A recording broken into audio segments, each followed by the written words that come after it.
Okay, good afternoon, everyone watching from home. Welcome and greetings to Cube 2023's Day 1 competition event. And so, before we really do get started, maybe I can introduce myself really quickly. First, my name is Dafa Bashir, and I will be your host today. And so, first of all, maybe I can give a quick explanation as to exactly what we do here in Cube and what Cube is all about, right? So, simply put, Cube is stands for the competition for university in business economics and the 2023 year, and it is a business and economics analysis competition under S1 Business Economics Universitas Prastemulia Student Association, called the Best Association, and it is open and available for all Indonesian undergraduate students. And before we get started, I would also like to say special thank you to our case contributor, which is PT Charisma Star Vision Plus, and our main sponsors, BTA and Vision Plus, as well as our sponsor, Jaquel. And so thank you very much for sponsoring this event and making all of this possible. And so, with all of us now understanding exactly what Cube is all about, let's get started with a really great way to open up an event, which is an opening speech. And so, without further ado, I would like to invite Budanti as the head program of business economics to give a short and quick opening speech to welcome all of us onto this event today. Assalamualaikum warahmatullahi wabarakatuh. Good morning, everyone. I am Fatia Ramadan, the head of Business Economics Program in Universitas Prasemulia. On the behalf of the program, I would like to welcome everyone to competitions for University in Business and Economics 2023. CUBE is a series of competition events managed by Business Economics Program together with Business Economics Student Association here in Universitas Prasemulia. CUBE aims to provide a platform for university students to realize potential and build these and working with real life business and economics problems. This year, we bring up the topic of leisure economy, the rise of purposeful leisure in the age of consumerism. The emergence of leisure economy becomes a phenomenon in the contemporary era, affecting people across generation cohorts. The term leisure economy was born as people, especially millennials, now prioritize leisure consumptions. For example, entertainment and lifestyle, which offers more experience compared to conventional goods. The rise of leisure economy includes trade shift and spending patterns in society from good-based consumption to experience-based consumption. This shift serves as a key issue of CUBE 2023 to explore. We hope that CUBE 2023 may facilitate bright and young minds to hone their skill, expand their knowledge, and your competence to provide solutions to many complexities that we are encountered in the modern world. Lastly, I would like to thank our official case contributors at Charisma Pass to their tremendous support to our event. Our honorable speakers and judges who have spared their valuable time to present our event, as well as for the committee of 2023 hard work to make this event possible. It is a huge honor for me and program to have you here. I deeply wish this event would be beneficial and insightful for all of you. So stay safe, everyone, and hope you enjoy 2023. Assalamualaikum warahmatullahi wabarakatuh.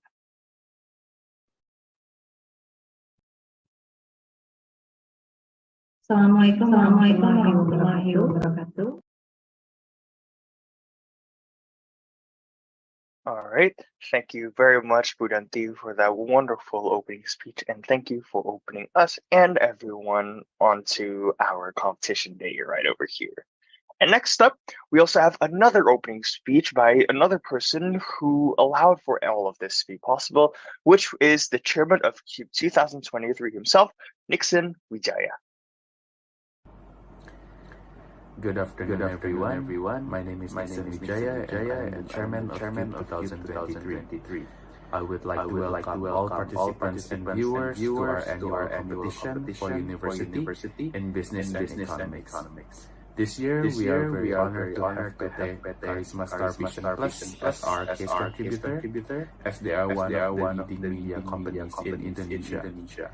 We are very excited to learn from the expertise in the entertainment industry, especially towards leisure economics. I would also like to welcome Professor Jisman Simanjuntak as Director of Universitas Prasetya Mulia, Pak Fatoni Rahman as our Dean for School of Business and Economics, and Bu Fati Ramadanti as our Program Manager.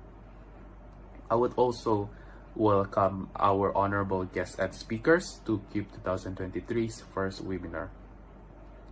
The theme of this year's competition is Leisure Economics, the rise of purposeful leisure in the age of consumerism. We believe that this is an important topic to discuss, as the way we spend our leisure time is changing rapidly. In the past, leisure was often seen as a time to relax and escape from the stresses of work and school. However, today, many people are looking for ways to use their leisure time to learn, grow, and make a difference in the world. We believe that the shift towards purposeful leisure is a positive development. It means that people are more interested in using their free time to do things that are meaningful to them. This is an exciting time for the leisure economy, and we are eager to see what new and innovative businesses emerge in this space. Lastly, I would like to give my best wishes to all of the teams in this competition. Whatever the outcome will be, remember, you all have won in facing all the obstacles and challenges that exist during this process.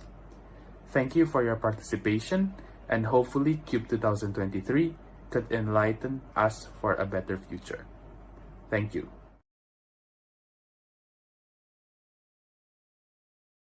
Thank you very much, Nixon, for that wonderful opening speech as well. We really appreciate everyone, including committee's efforts who have made today's event possible, as well as everyone else who supported us throughout this entire competition. And next, I know what everyone here watching is waiting for. As the name of the event states for itself, today is day one of the competition, and more specifically, our semi-final round. And so, I would like to have the honors of transitioning today towards our actual day one competition itself. And so, without further ado, shall we start? So, let's go and take a look at what we have next here.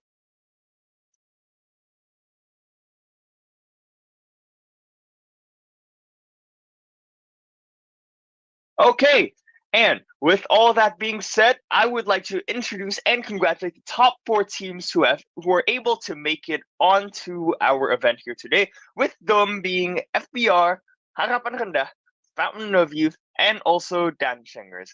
And I would like to once again, on behalf of the committee as well, state congratulations to all of those who have made it thus far, and we are really, really excited to see what all of you have in offer for all of us today. And I am certain that everyone, including the judges and the viewers at home, are also very excited for this matter as well.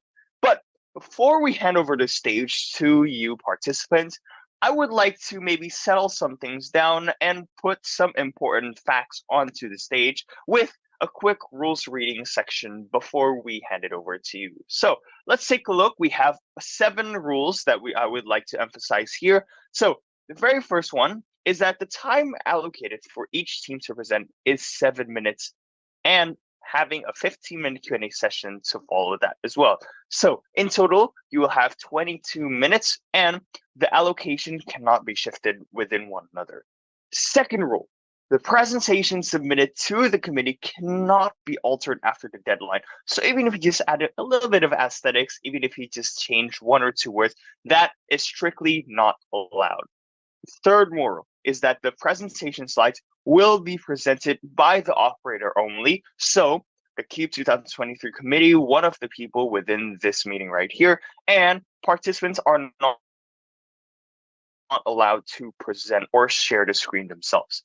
The fourth rule is to please inform us if there are any additional files that the operator should be aware of. So for example, if any attached videos or links, so on and so forth, that you would like for us to present, then please do let us know of this matter as well.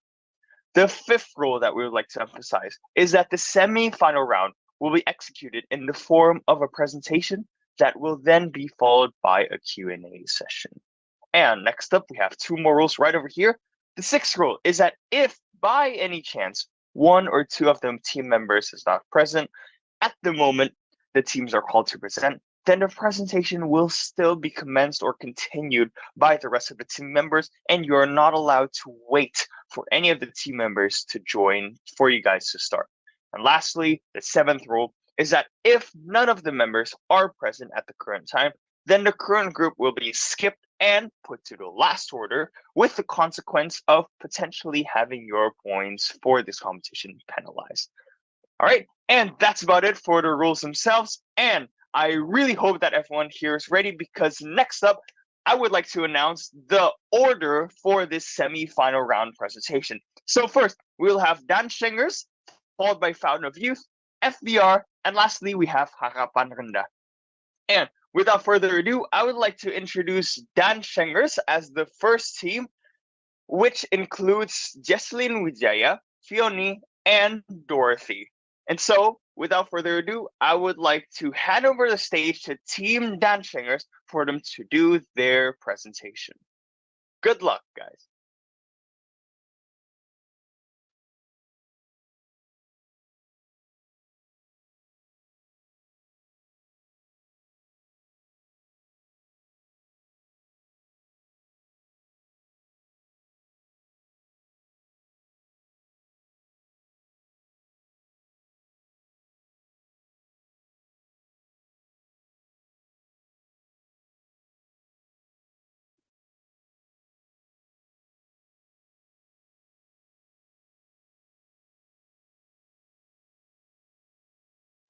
Sorry, do we just start?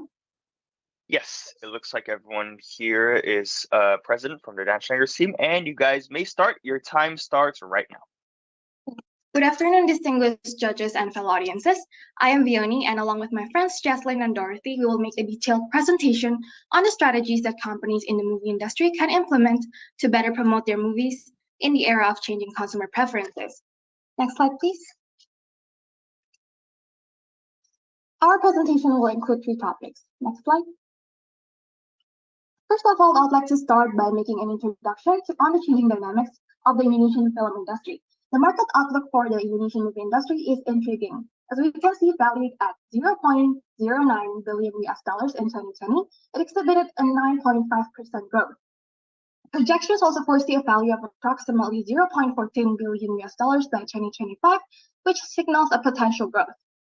When it comes to movie preferences, action, drama, and comedy genre are trending, reflecting a diverse taste of the Indonesian audiences. As we can see, there's also a rise in the consumption of domestic movies. Next slide, please. Shifting focus to the emerging leisure economy, here are some of the major contributors of this phenomenon. One of them being the shifting demographics from boomers to millennials, which is quite evident, as the latter prioritize experiences over possessions. Moreover, the rise in this economy is also exacerbated by digital infrastructure enhancements and digital technology integration, which facilitates easier access to leisure activities. And despite the pandemic-induced challenges, cinema attendance has also rebounded post-pandemic, growing by approximately 10%. It is also noteworthy in this context that XX1, which is a major cinema player in the industry, is planning to open additional 80 theaters in Indonesia by 2023. In summary, Indonesia's consumer dynamics are evolving, driven by increased disposable income and a shift towards valuing experiences. The Indonesian market embraces the fusion of entertainment and leisure. Next slide, please. Moving on, we delve into the strategic paradigms inspired by the success of the Barbie's significant marketing effort, taking a deeper look into what companies can learn from Barbie's recent success. So using the 4Ps marketing strategy, we have listed some of the useful basic strategies that companies can use. However, for this page, we will only be focusing on the 3 different specific strategies that falls under the category of place on promotion, such as hybrid distribution, experiential promotion, and influencers and brand collaborations. The concept of hybrid distributions emerges as a strategy to amplify reach. Releasing our movies currently on multiple platforms after theatrical release not only maximizes accessibility, but also resonates with the diversified media consumption habits of contemporary audiences. Simultaneously, we also advocate for the creation of experiential promotions, which could be manifested through interactive installations and well-crafted events that leave lasting imprints on the audience's memory. And lastly, we can also promote our movies by investing in collaborating with brands and influencers, using social media to create an active engagement with current and potential customers, which could reach a wider audience. Okay, next.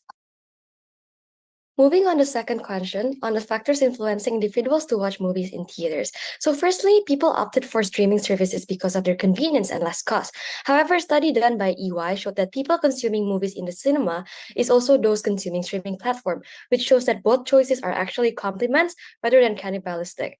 Where also we can see that the average Indonesian spend as much on movies and streaming platforms in a month. And although possibly taking some of the market share in the pandemic happening, the number of people consuming movies in the cinema are considerably good, with people deeming them as an experience compared to streaming, which is an activity. Next.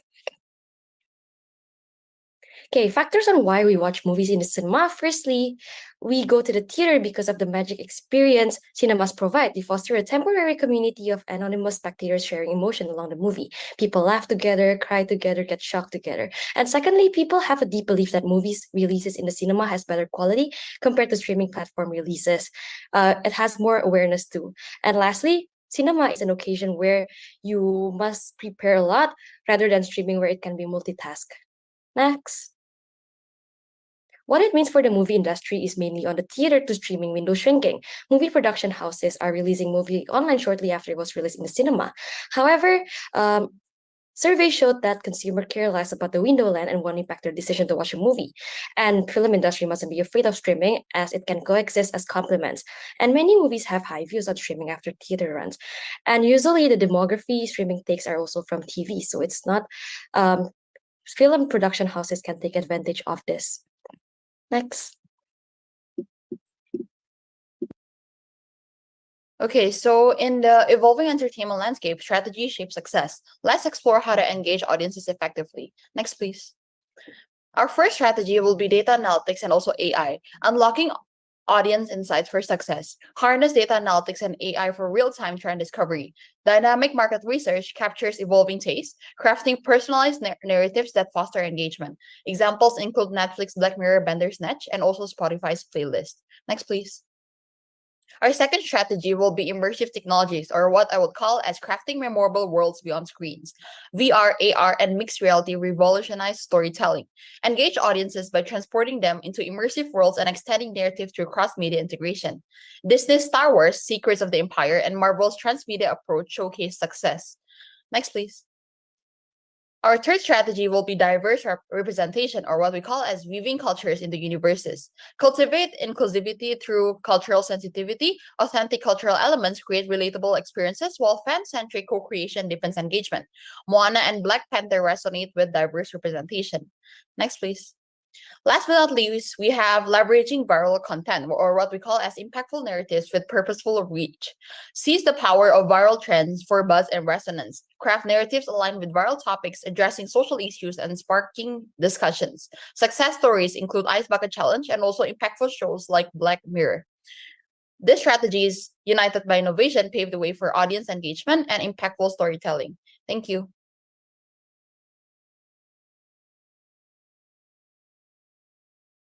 All right, thank you very much to Team Dan Shengers for that wonderful presentation. And now I would like to open up the Q&A session and bring the judges on stage for the question and answer session.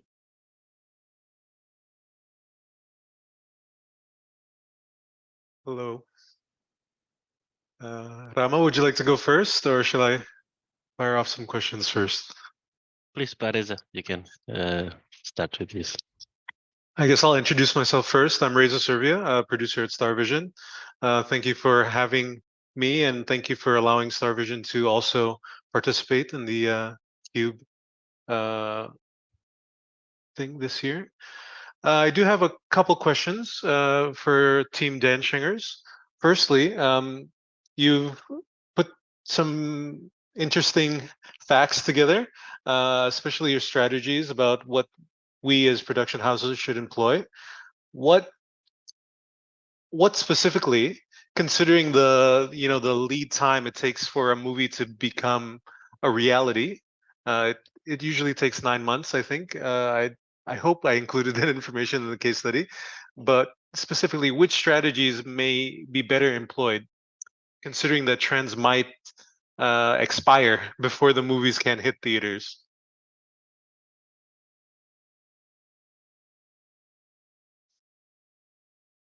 Okay, maybe I'll take the I'll try to answer this question. Thank you for your question. And we've discussed this question as well. And I think that it first of all, it depends on the strategy as well. We came up with 4 strategies just now, but we feel like considering the target market and also our potential customers, I think that strategy 4 or our 4th strategy, which is leveraging viral content, is the best one because and is the most suitable because like in this case we're talking about like how the movies can be created to actually how do you say it, like address social issues and also ethical dilemmas such as like the entertainment can hold potential to actually spark meaningful conversation and address like social issues, ethical dilemmas within the narrative itself. So I think that production houses can create content that resonates with socially conscious viewers, and this in turn will invite reflection, dialogue, and action, impacting both the entertainment and also the social terms. Okay. I would like to add up to like from what you know, the famous movie KKN, Desa Penari, which is like a horror movie that rise from the thread. It first gone viral when I was still in high school, and the movie just came out after like I was almost like I'm finishing uni. So what they actually did, because it's so viral that it's on people's mind, and because it's maybe the horror movie, everyone's always remembering it. What you can do is actually like before releasing the movie, it's to hype it up, to promotional, like what the first part of our presentation said, like maybe you ask for like influencer to like hype it up, so people would still like resonate it in the mind. And if it's like a horror movie, you can try like mixing up like experience thing. Like for example, if it's a horror movie, you can make like a haunted house experience, and it will become like very solid in people's mind. Sorry, I would also like to add up a bit. Like, for the one that I mentioned earlier, we talked about like how we can utilize VR, AR, and also mixed reality. So, like, I had an example in my PPT just now where I took the Star Wars as an example, where it has a VR experience that transports user into the Star Wars universe, right? So it allows them to actually interact with the story and also the characters. So I feel like, in addition to what Dorothy mentioned, I think that if we're producing some kind of like a horror movie, then this is a very good way to a very good strategy to implement. Thank you. Thank you. Thank you for your answers.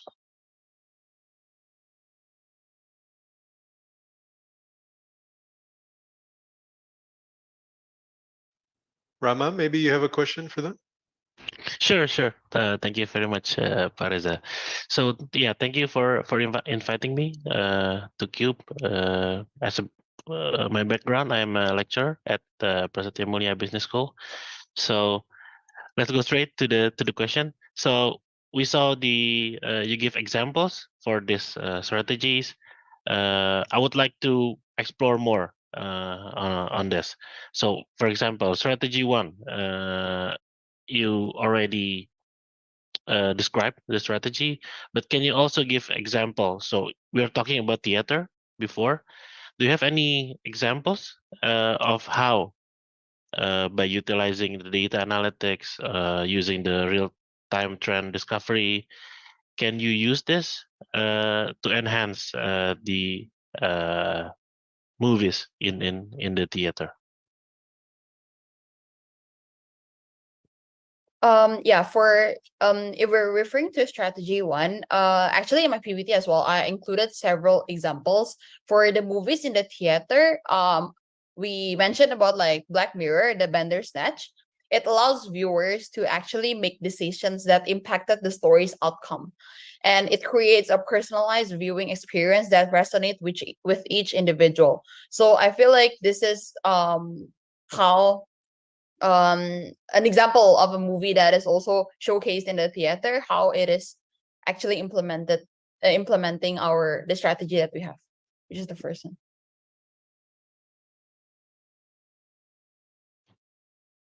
Okay.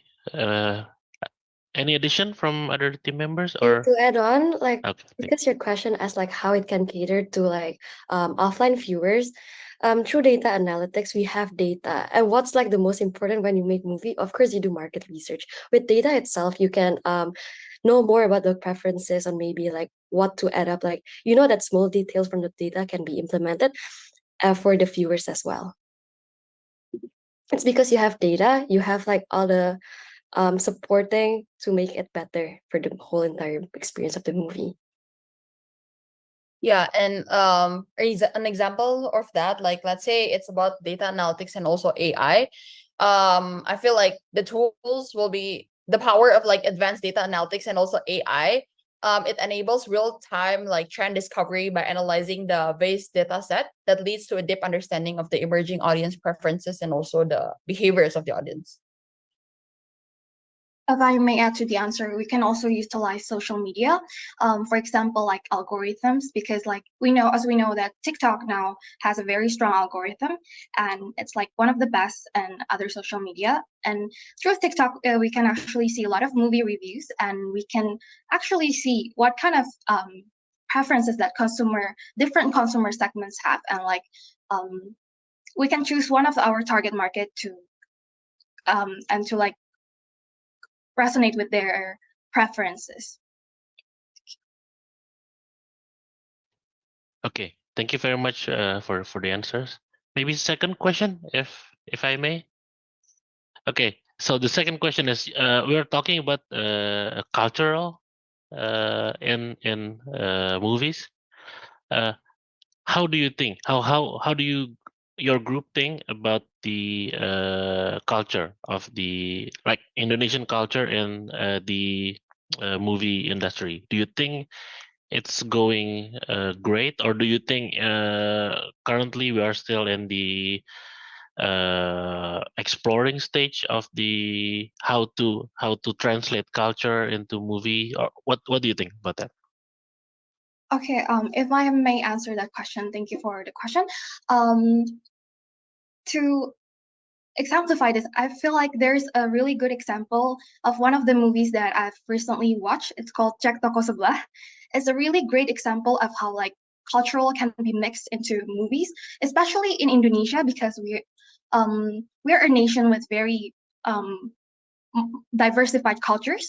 And in Cek Toko Sebelah, the movie actually pictures the life of like Chinese Indonesians, and also besides of that, we also see other characters from different cultural backgrounds, and just seeing how popular the movies get, we can actually see how the Indonesian society currently is like being more open-minded and being more open towards like multicultural backgrounds. And I feel like in Indonesia, for the movie industry itself, it's currently still in the exploring stage because we haven't seen that much of the kind of examples, but I feel like it's going in the right direction.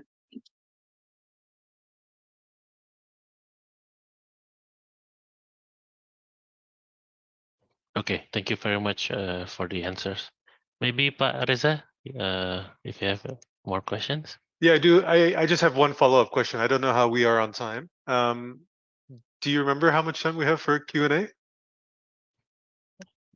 I think it's supposed to be 15 minutes. Okay, I think we have a few more minutes then. For culture and stuff like this, I actually want to ask you guys directly, how many Indonesian movies do you watch in a year, for example, compared to American movies? Is it a 2-to-1 ratio, 3-to-1 ratio? Is it less? Is it more? I'm curious to see what what your take is and how this impacts your answers, right? I actually watch Indonesian movies quite a lot because I like how like the storytelling, like how I can relate it to so much, and then it's hyped up on the social media. And the others? As for me, I would say that I'm watching more and more Indonesian movies in the current years, probably in like 2 or 3 years. Very recent. The very recent ones I've actually watched quite a lot. Especially, I really love how the Indonesian movie industry is actually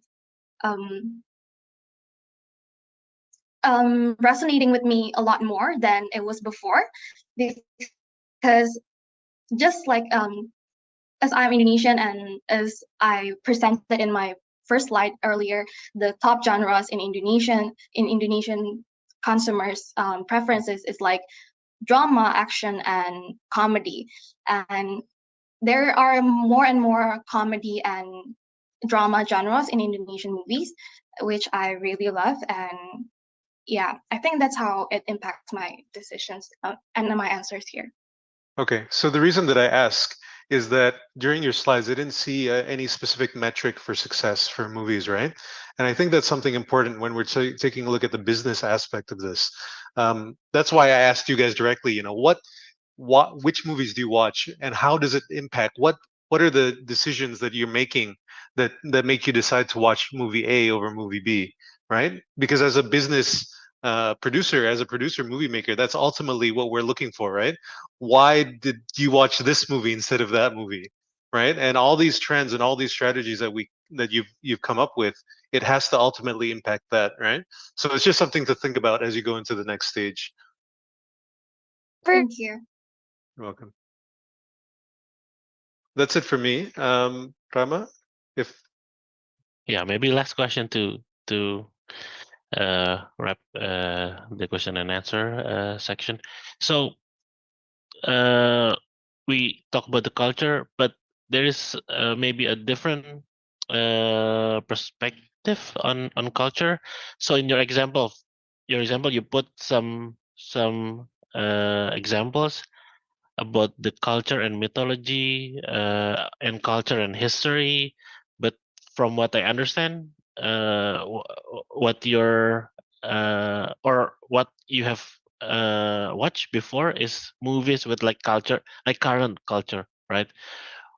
What do you feel about like the historical culture or the mythology culture? Do you like it, this culture in Indonesia, and do you think it can make a successful movie? Yes, if you can answer that, please. Thank you. Indonesia is rich of like mythology stories, like what's it called? Fables. And it will make a really great opportunity for movie production to be able to produce this stories we heard from when we were little. Like for example, like all the movies Disney made are from like fairy tales, right? If we have like our own version of it, it will be really amazing. And also for children to know like, oh, this is like how the story goes. Like a live action of it will be, I personally think it will be a big market in Indonesia because everybody knows about this fable since we were little, and we would love to see them in live action.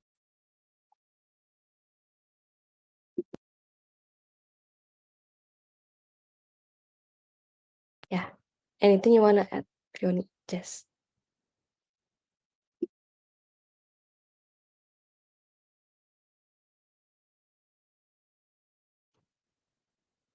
Yeah, I totally agree with what Dorothy is saying. Because I feel like Indonesia is like very rich in like the culture as well. So like it has a rich cultural tapestry that includes like the different ethnics, language, and also traditions. And yeah, I agree with what Dorothy said. It would be great to have it seen in the movie. Thank you. Maybe Fiona to round up. I think this is the last minute we have. Okay, probably just to wrap up, I personally agree with Dorothy and Jaslyn, but with the current Indonesia, with the current, how should I say this?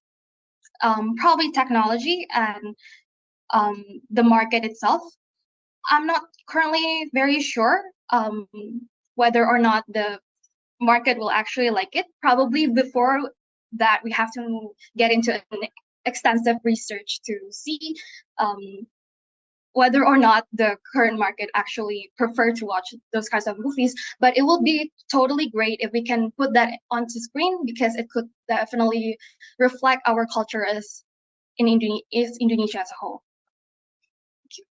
And it would be great if it goes to the international market as well.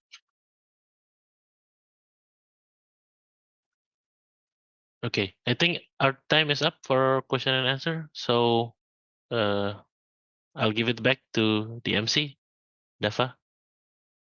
Yes, thank you very much, everyone, for participating within this question and answer session. And let's move on to the next part. But before that, I would like to say thank you very much, Team Danchangers, for that wonderful presentation, and for the judges for the questions as well. I really liked how the presentation is highly data different and somehow are able to squeeze all of that within 7 minutes. So, gotta say, I'm quite impressed. And hey, next up, we have Team 2, which is Fountain of Youth, which consists of Charlene Tan, Grace Alessandra, and Samantha Cartillo. And so, without further ado, I would like to invite them right onto the main stage over here to continue on with this competition day with their presentation. And once again, you have 7 minutes for the presentation and 15 minutes for the question and answers. So, without further ado, I would like to invite Fountain of Youth to turn on their cameras and to hop onto the stage here for your presentation. And once you're ready, your time starts right when you speak. Good luck, guys.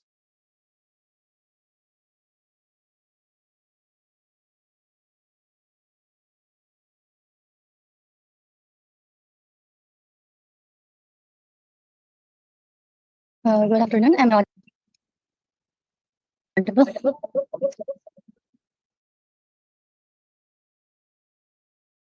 Good afternoon. Okay, we may start the presentation. We're gonna be presenting about the evolving landscape of hedonic leisure, and we're from Fountain of Youth. And my name is Charlene, and I'll be presenting with my team member, Grace and Sam. Next slide, please. I'll begin the presentation by explaining what is hedonic leisure. It is a paratelic form of leisure, the devotion to pursue or do an activity for immediate excessive pleasure or fulfillment without the obligation for goal or achievements. For example, it's more onto like you want to do something for personal pleasure or fun. Next slide, please. Okay, so the first question.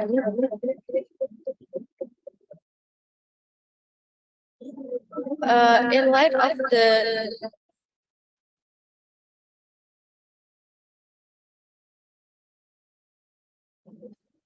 the diverse movie successes driven by trending and viral sensations, what can film companies do to effectively promote their movies and resonate with the changing preferences of their audiences? So next slide, please.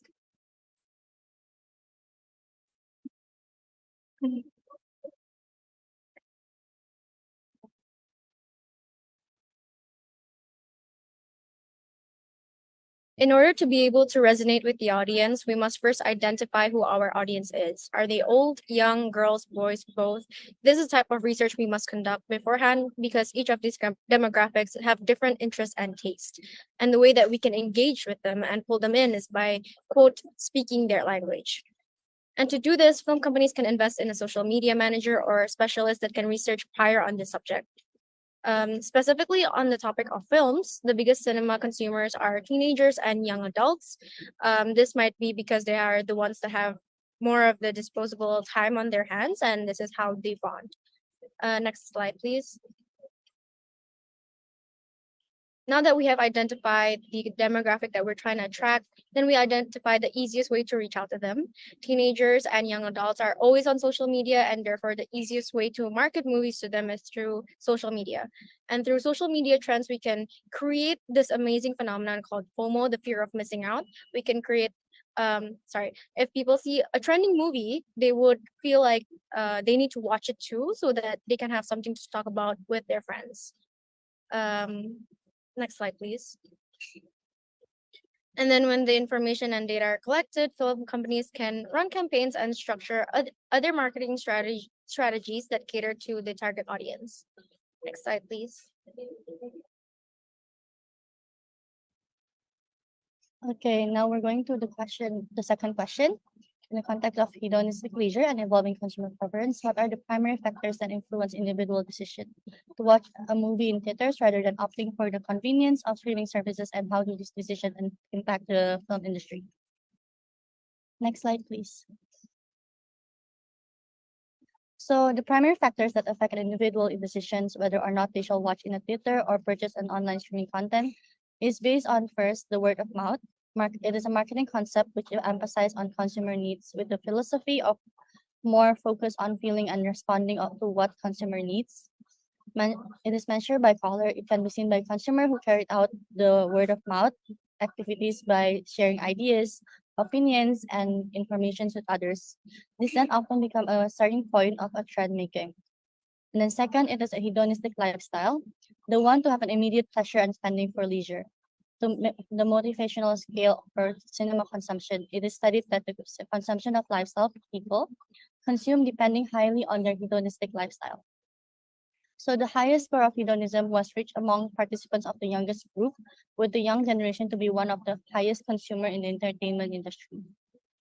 And then third, there'll be the fear of missing out. The fear of missing out and the fear of getting left behind is a trend making. It is part of the hedonistic lifestyle, and this creates encouragement of people to go cinema rather than online streaming. But it all differs depending on the trend, such as during COVID, it became a trend that online streaming and making an in-home cinema, and it creates people to follow the trend. And then next will be consumer preference. It depends on like the environment and movie quality, and this creates a preference for people to choose whether they want to go to movies or whether they want to watch at their own house and purchase an online content. Next slide, please.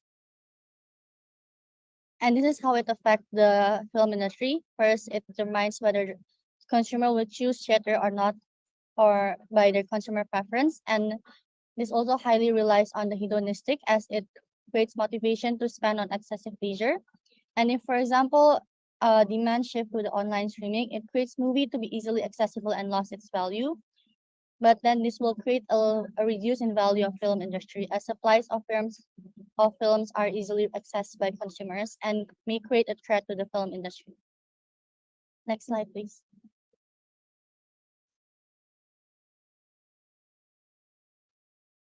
Next, we'll be discussing in the context of strategies that production houses could employ in the future to create content that aligns with the shifting desires of the audience and ensures commercial success in and out of theaters. Next slide, please.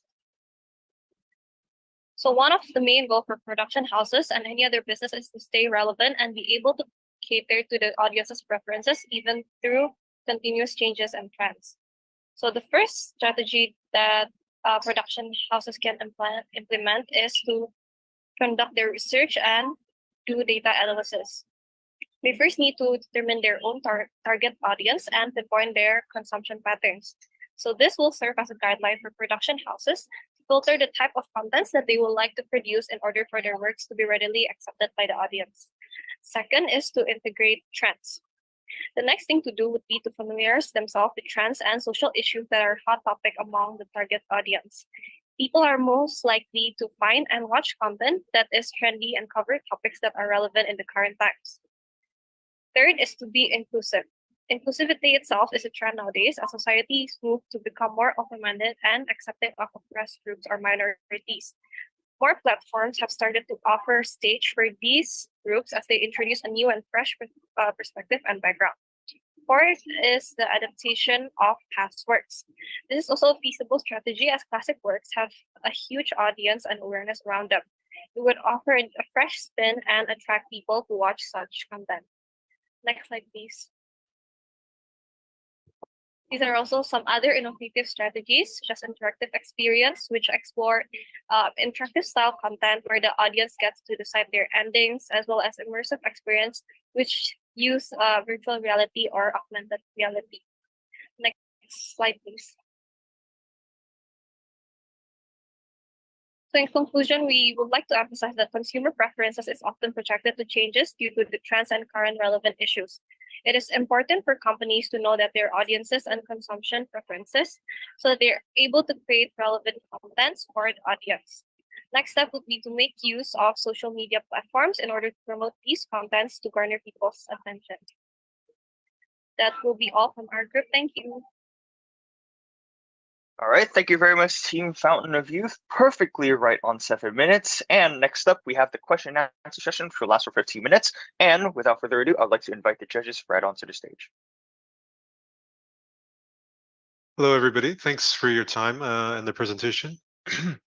I like that your presentation really focused on the questions. Maybe Rama can go first while I still digest all the information you provided. Sure. Thank you very much for the opportunity. So maybe first question would be, you mentioned about hedonistic lifestyle. So what do you think is the main driver of people going into movies regarding this hedonistic lifestyle?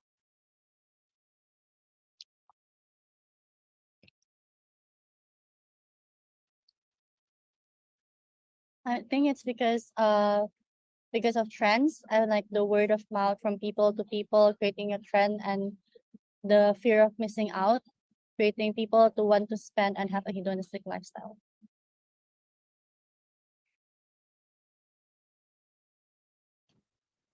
Any addition from other group members?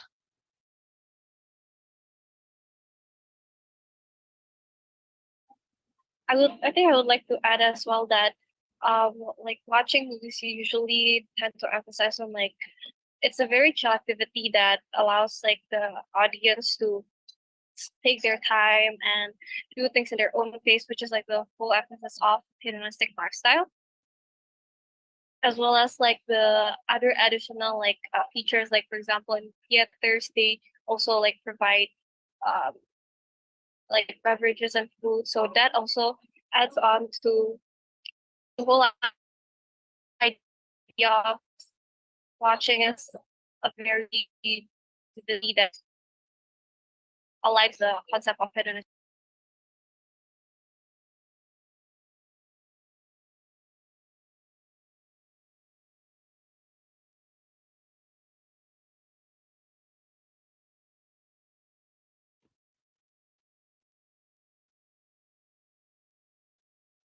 Okay, thank you for the answer. Pareza, Yeah. if you already have a question. Yeah, I do have a follow-up question. Inclusivity. So I think this is one of those things that, ideally, you market something or you create something that is inclusive to all audiences, right? But at the same time, we have to understand the situation here in Indonesia, right? There is there are different types of cultures in Indonesia, and some are more resistant to inclusivity than others, right? And even within major culture groups, there's different ranges of acceptance of what can be and what should be shown.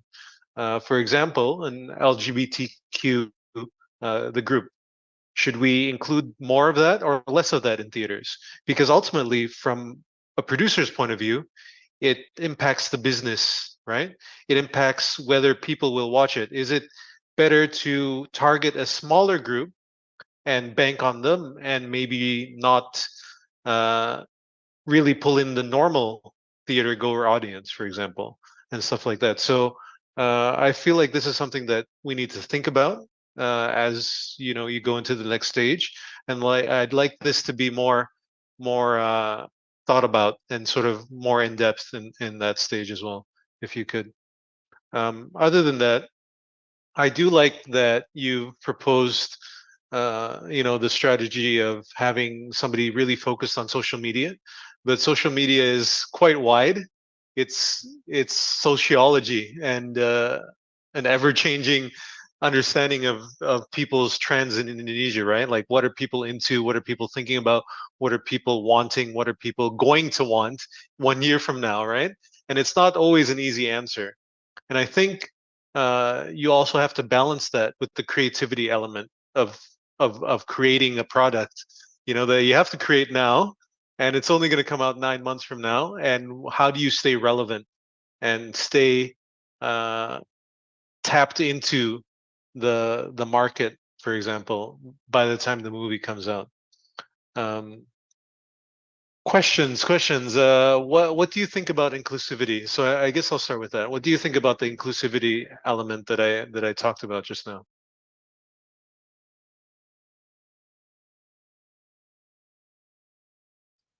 I think you're still muted, Grace.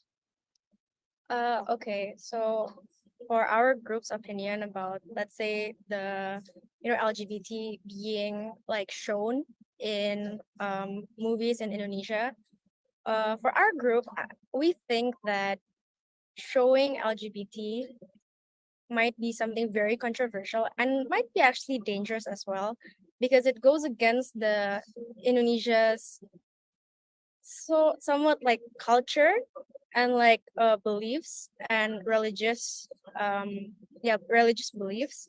And it's not as if we don't want to show that. We just think that it's not a good it's not very appropriate to show, especially with how Indonesia is very religious. Right. So why did you include be inclusive in the presentation? Okay, so I would like to add on to that. Like, I do understand that you're concerned about inclusivity being a sensitive topic, especially when it comes to controversial issues in certain countries. I think that's where the research and data analysis also comes into play. So like, depending on like where the production houses is maybe like incorporated and like where their demographics is or like their target audience, they should be able to consider all that and cater to it. The purpose of like inclusivity itself, it can be like I'd say it can be like a double-edged sword. First, like when you explore like these kind of minority groups that are not usually accepted, it can garner a lot of attention, but as you might say, it might also not be received very well by the audience. So there are obviously certain ways that the production house can package it nicely, or like start by introducing it, like slightly, and like see how the society respond to it and move on to focusing on it as a whole. But of course, to start, it's not like it would be suggested for production houses to also consider the culture and backgrounds in which their target audience of their company is located, and proceed with that. Yeah. So to follow up then, production houses, we only exhibit in theaters, right? Theaters are all across Indonesia. It doesn't matter where our company is located, because all the theaters are across Indonesia. When we release a movie, it's going to play everywhere. So how does that consideration further impact, right? So, maybe you don't have to answer now. I know it's a lot to think about, and it's the practical side of the theoretical stuff that you're talking about, right? So I challenge you to sort of come back with more practical examples when we get to the next phase, right? That's what I'd like to see. I think in response to the practical of like you're concerned about like movies being across the theater, I think that will also concern like the censorship law in Indonesia itself. Like there are movies that maybe are a bit too much discussing on that, then it might actually be like hindered by the censorship law in here. But then again, this is like as general. That's why I've mentioned as well about the research and data analysis, because like it's not there are like many other social issues that can be discussed as well. For example, like recently in light, for example, in recent movies, for example, Barbies, it has also discussed other social issues. It's not always like one certain group that is being covered. Again, it just comes back to the production house and the research that they're done, and which topic seems possible for their target audience itself. I do have another question as well. Thank you for your answers. Those are quite on track. My question is, we recently had a movie, and I'm going to use a practical example here, and I'd like to hear practical strategies, for example, to sort of come back with this situation. We had a movie where the main actress, was embroiled in a scandal, so to speak, soon after the movie was released. Now, there's not much we can do from a business point of view to prepare for something like this, right? It's sort of, there's trust involved in choosing the right players for the movies. But what sort of strategy would you recommend, considering that cancel culture is such a big element in today's society? And how does that, how should we handle something like this and get on it in the right way, get on top of it in the right way? Yeah, I do have seen like such issue. I think recently there's also an issue with that with the upcoming like Disney movie. For Snow White, they casted an actress, and quite a lot of the audience, like in social media, they've seen clips of the actress giving quite controversial answer.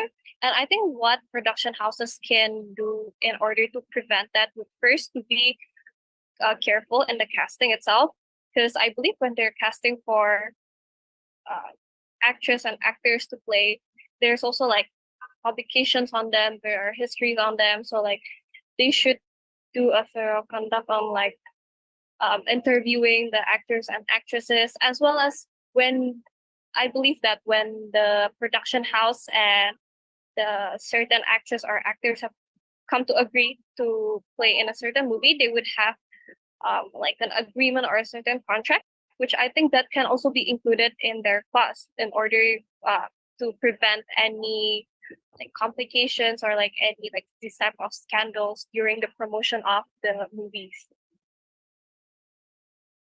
Right, but practically, it's very hard to control an actor or actress's actions, right? You can put all the clauses you want legally, but unless you stand with them for every interview, how do you prevent, from them having an opinion, which is a fair opinion, for pro or against the cause or something like that. But I know the time is short, so I don't know if you guys still want to answer this one, or maybe Rama has another question. I think I want to add on like maybe it's also important for doing a thorough research before casting, as per said before, and maybe it can also be a preventive measure by before casting the people, the actors or the actresses will be given the chance to know what the movie is about and given like the how do you say okay. Maybe like say that you're not allowed to have an opinion on this for as long as the movie is being aired or like being advertised in the public, and maybe they will have like a time period until they're able to have their own public opinion. Yep, definitely something to consider putting in legal.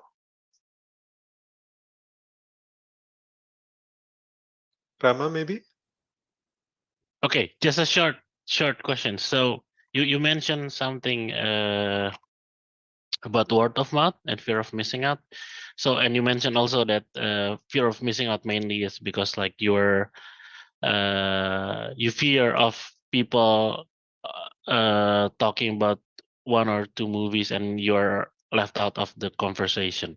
So can you give me example? So like when you see an ad or when you see some social media posts, what makes you think that this might be the movie that people will watch? And also it's related to the word of mouth.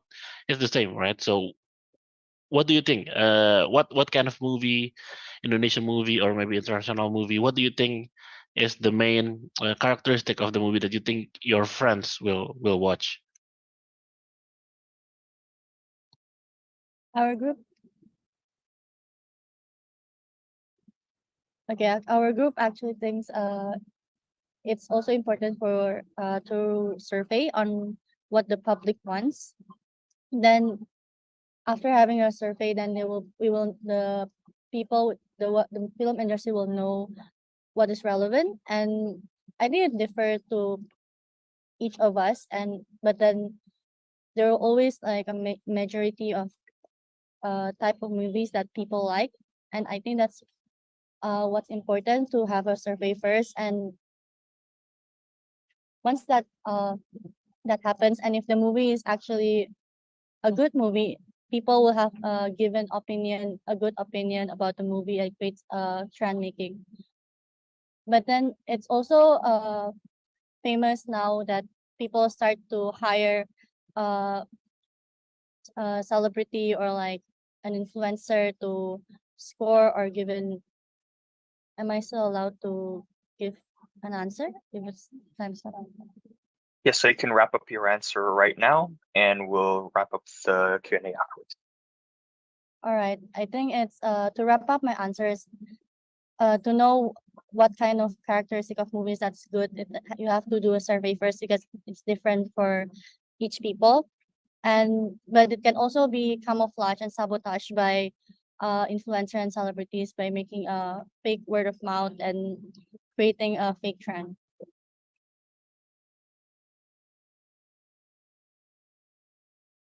Okay, thank you for your answers. Thank you for your time. Appreciate it. Thank you. All right. And thank you very much once again to Team Fountain of Youth, as well as the judges, for being here for this Q&A session as well. And I really liked how this group, Fountain of Youth, they were able to really have a very interesting topic as well, and a really interesting way of diving into them by focusing on the questions, as well as it being very, very highly structured. Thank you very much once again. And next, we have the third presenter, with that being Team FBR, consisting of Salsabila Resina, Fikram, and also Jose Soleh Maulidan. And so I would like to invite them. I would like to invite the members from Team FBR right onto the main stage here to do their semi-final presentation. Okay, so it does appear that FBR is here. I would just like to give a quick reminder once again that you have 7 minutes for the primary presentation, following it up with a 15-minute Q&A session as well. And without further ado, we'll go to the next slide, and the time starts right when you start speaking. Good luck, guys.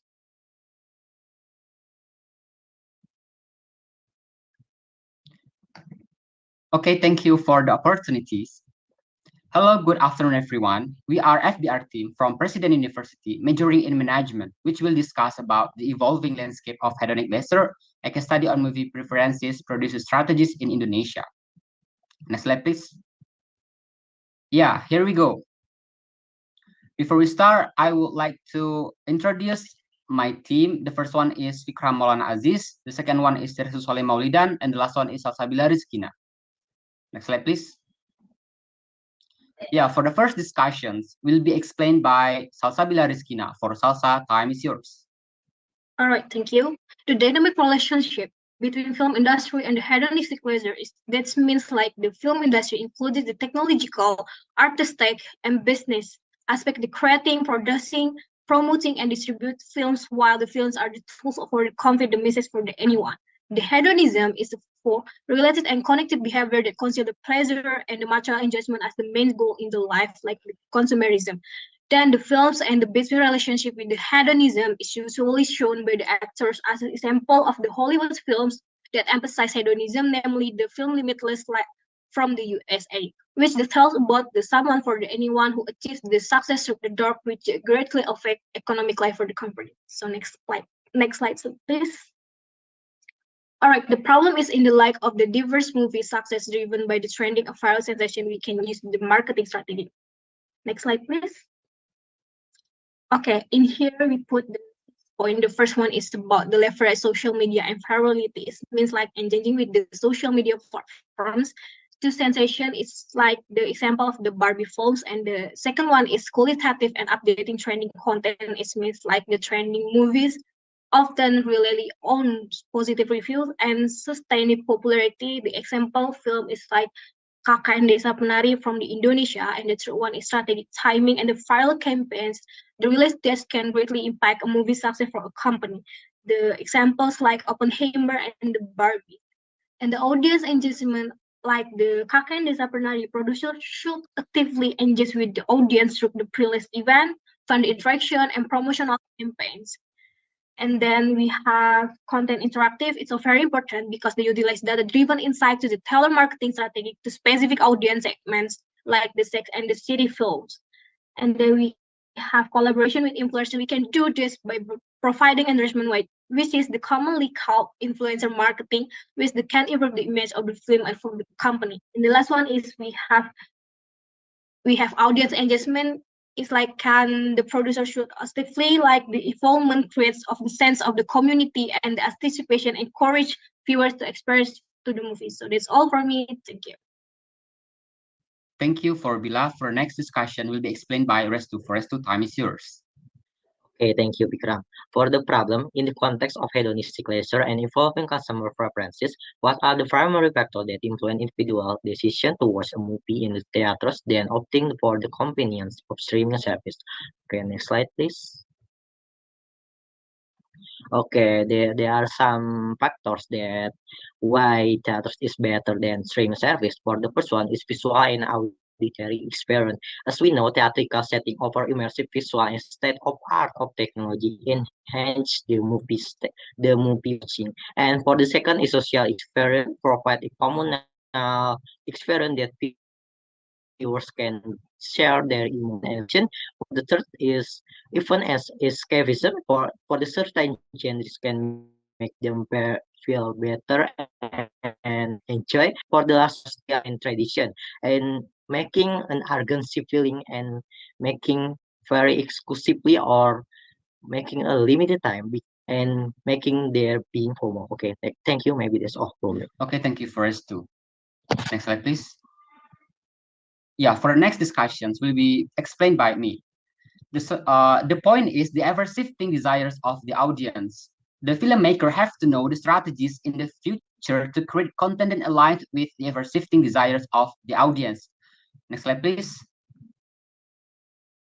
Yeah, there are several strategies considering the changing of audience desires and ensures commercial success. Production houses should consider the following strategies. The first one is data analytic and audience nursing, means understanding audience behavioral data and identifying their trends. The second one is engaging community, means building a strong fan community through social engagement or making special event and we can bonding between us and our audience. And the third one is responsive to feedback. We can accept audience feedback. It can be positive or negative. And next, take advantage of new technologies such as virtual reality, augmented reality, and other advanced production technique can provide new experience to audiences. And next, sustainability and diversity means depicting diversity in stories and cast selections can make content more inclusive, creative, innovative, and relevant to a variety of audiences. And the last one is adaptability and flexibility, means we ready to quickly adapt to changing trends. Maybe that's all from me. Next slide, please. Yeah, for the conclusion, will be explained by Restu. Okay, for the conclusion for our discussion is in the evolving realm of film industry, enchanting interplay between hedonistic leisure and audience preference and a vibrant tapestry of innovation, challenge, and adaptation. The case study delves into a compelling narrative that traverses nuanced relation between filmmaker and their dynamic audience, encapsulating a journey marked by technological leap, social shifting, and changing tastes. Okay, maybe that's all from me. Thank you. All right, thank you very much to Team FBR. And once again, we'll start the Q&A session and I'd like to invite the judges right onto the stage. Hello. Hello. First, I want to say thank you. I know, maybe English wasn't your first language, so I do appreciate you taking the time to go through the slides in English. Thank you. I want to say that your analysis, I liked it a lot more actually about the impacts and the answers. But I will throw it to Rama so that I can think of a couple questions before I go. Sure. So maybe first question for me. You mentioned about the advantage of watching movies in theater rather than in the streaming services. So two of them are visual and auditory experience, and event and escape, right? Uh, and both, I think, like in your example, you said that action-packed films and visually stunning films are exceptional for this.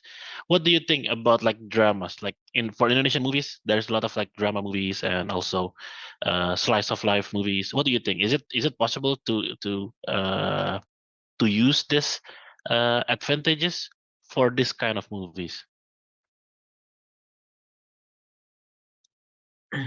Okay, maybe for me, it's it's can relate because some people they want to see or hear drama because uh, they like to drama and slice of drama, and maybe we can make it better using new strategy like uh, uh, to audience preferences and others maybe.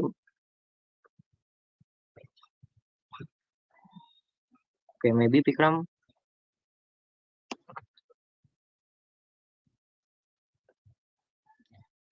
Yeah, for the drama or something else, I think we can still take this advantage, such as visual, auditory, and experience, and or even an escapism, as you mentioned before, because two of these actually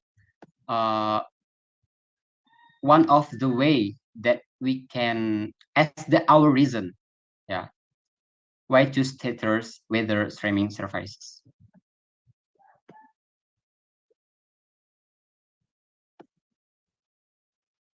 All right, I want to add the answer from the Vikram and the rest too. For the answer is the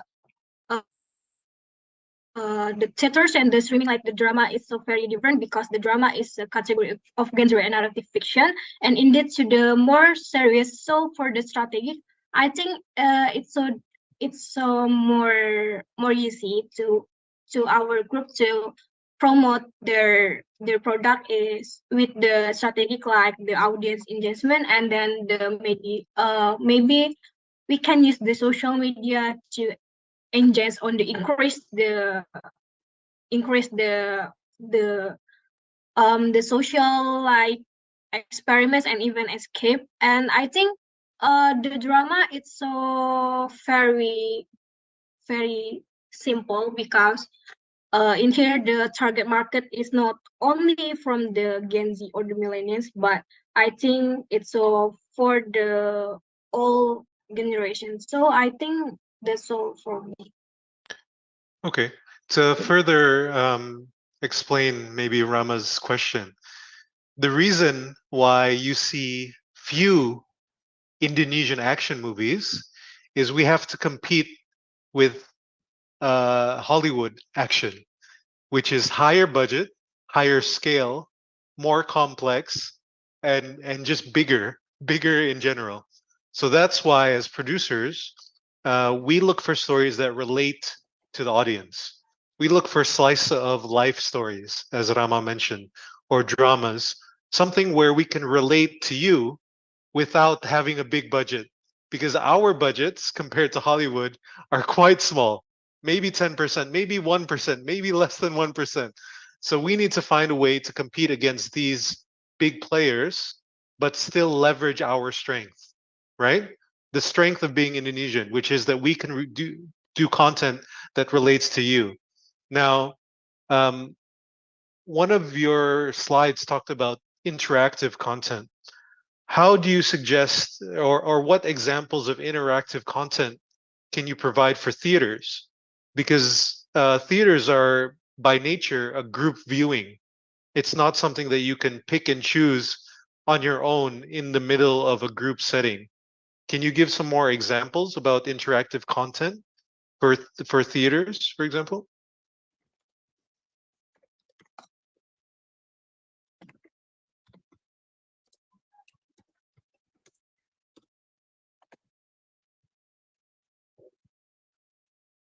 Okay, I want to answer the question, and before that, I say thank you for the question. And then for the interactive content, is it like related to like the strategic content? We can use like I think it's like maybe we can use the content trending like in TikTok, and then we can use the digital marketing because let us the leverage social media and virality. It's so very important and qualitative and updating trending content. And so maybe for me it's so more to increase the budget. Maybe we can make the collaboration for the audience engagement. Maybe Ikram and the Stu can add the answer.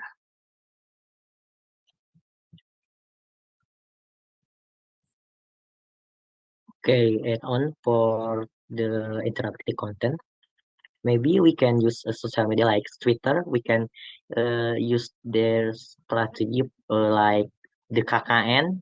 Before they are share and promote their movie through the Twitter or X, and they're using an interactive content to doing their promotion. And as we know, they are making a clue or some mysterious content to making viewers or the audience feel uh, s- and try to how to share it or how to thinking about it, and it's also audience engagement, and maybe maybe we can use uh, an interactive content to gain more engagement. Okay, maybe that's all from me. Thank you.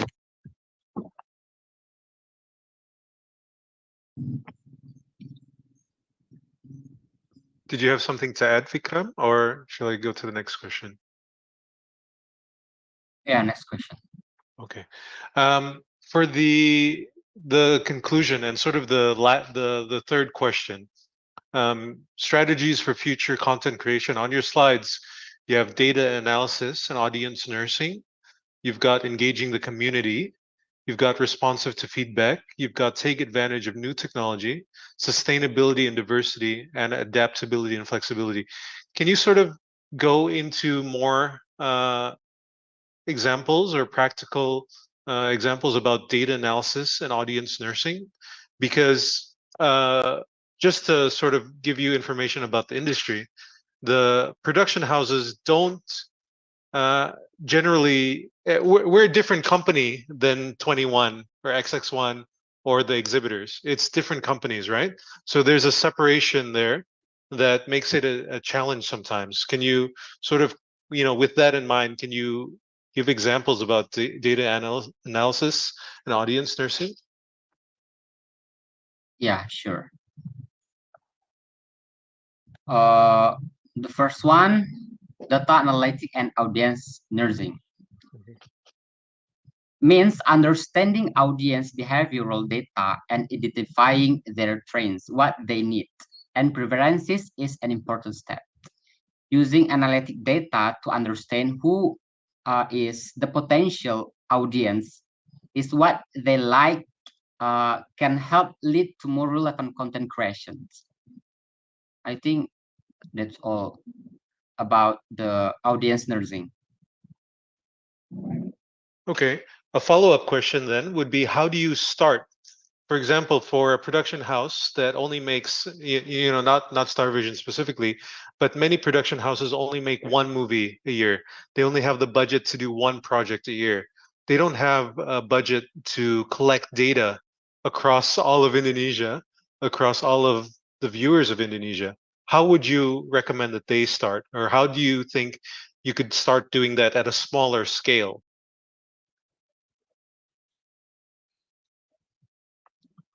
As we know that Indonesia movie has the lower budget, right?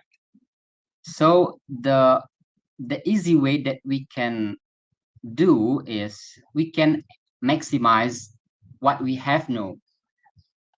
Maybe hard for us to compete with the Hollywood films, yeah, which is they have more budget. Yeah, what we have, yeah, and it can we do. I think we cannot push or force to searching the data or collect some data. I think that's all. Okay, Rama, do you have any questions as well? Sure. Last question. So, you also mentioned social experience in the advantages of watching in theaters. So there is some kind of what do you call it? The experience is like when you watch a movie and you feel that the movie is good, then you clap your hands, or maybe you comment on the movies.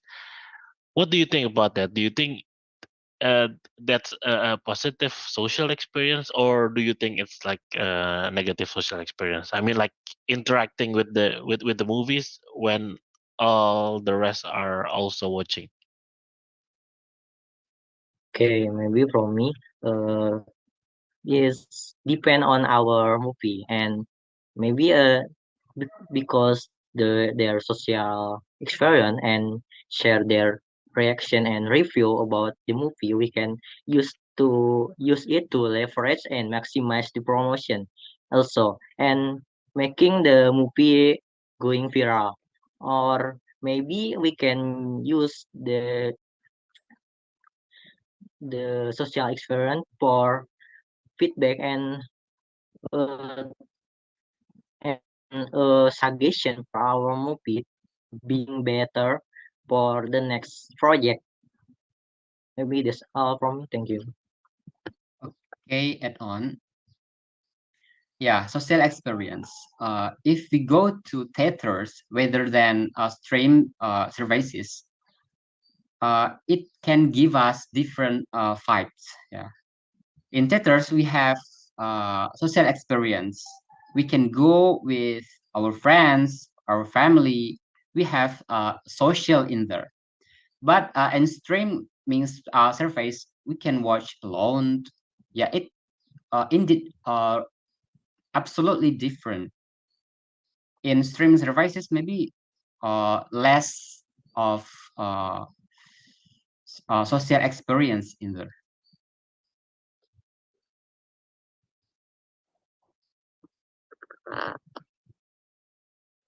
Okay, thank you for your answer. Yeah, maybe that's the last question from me. And Yep. Thank you, okay, guys. thank you Thank you very much. from me as well. All right. Thank you very much to Team FBR for that wonderful presentation and the judges for participating within this question and answer session as well. I really liked how the Team FBR, they were able to have a very aesthetically pleasing presentation. I think that was the part that I really liked most about their presentation. And so next up, we have the last team on board within this top 4 semifinal presentation, with that being Team Harapan Rendah, consisting of 3 members as well, with them being Natapia Tanuwijaya, Kim Song-yoon, as well as Estella Christie. And so without further ado, I would like to invite all 3 of them onto the main stage for them to start their presentation. And now I would also like to request for the operators to also share the screen for us to start this section of the presentation as well. And once the slides are on, then the time starts right when you start speaking. So good luck, everyone.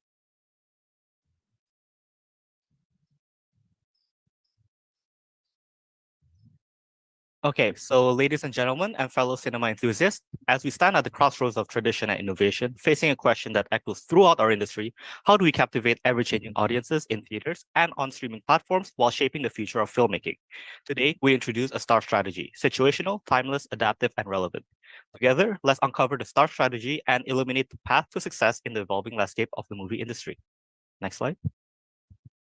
We focus on two crucial dimensions: market perspective, where the demand for unique films necessitates a delicate balance of diverse genres, cultural resonance, and premium quality, and theater versus streaming, where the convenience of streaming contrasts with the distinct shared experience of theaters. Grounded in a powerful SOS-like planning system and the experiential hierarchy concept, our central inquiry is: how can creators navigate changing audience preferences on both platforms while considering the wider industry impact? As we marched forward, our clarion call champions the spirit of agility, an ethos that champions innovation as an anthem and adaptability as a guiding star. Next slide. Okay, so using the SOS-like system, this framework ensures a structured and comprehensive approach, leveraging trends to engage audience while staying at the table. Next slide. So firstly, the situation. Streaming platforms' demand is on the rise, as indicated by the Statista data. There's also a growing emphasis on premiumization, enhancing the quality and exclusivity of the movie-going experience. Once armed with a clear understanding of the situation, film companies can set specific objectives. By using SMART goals, it revolves around creating viral-infused local-centric films, measuring success via several medias, aligning objective with resources, and adapting swiftly to local viral trends. With objective in place, a strategic plan can be devised. The data by Statista shows that the most favorite movie genre among Generation X, Y, and Z is comedy. By identifying audience segments within Indonesia, the stakeholders can create movies tailored to each group preferences. Next slide. So how do exactly we get there? Collaboration among stakeholders is crucial in leveraging resources. Not to mention, adaptation to evolving technology is essential, as effective marketing and awareness include joint campaigns, for example, like McDonald's and Toy Story, utilizing social media and influencers for buzz and interest. Next is the part to implement the tactics to action. And lastly, to see either do we get there or not, we can monitor and measure the effectiveness of the promotional effort through metrics monitoring, feedback collection, and continuous adaptation. Next slide. So in essence, a successful marketing approach combines market trends and customer preference into a holistic strategy that captivates the audience. This strategy prioritizes understanding customer needs, aligning with business goals, and showcasing unique value. Collaboration, technology, and adaptability enhance impact while navigating changing trends and preferences. Next slide.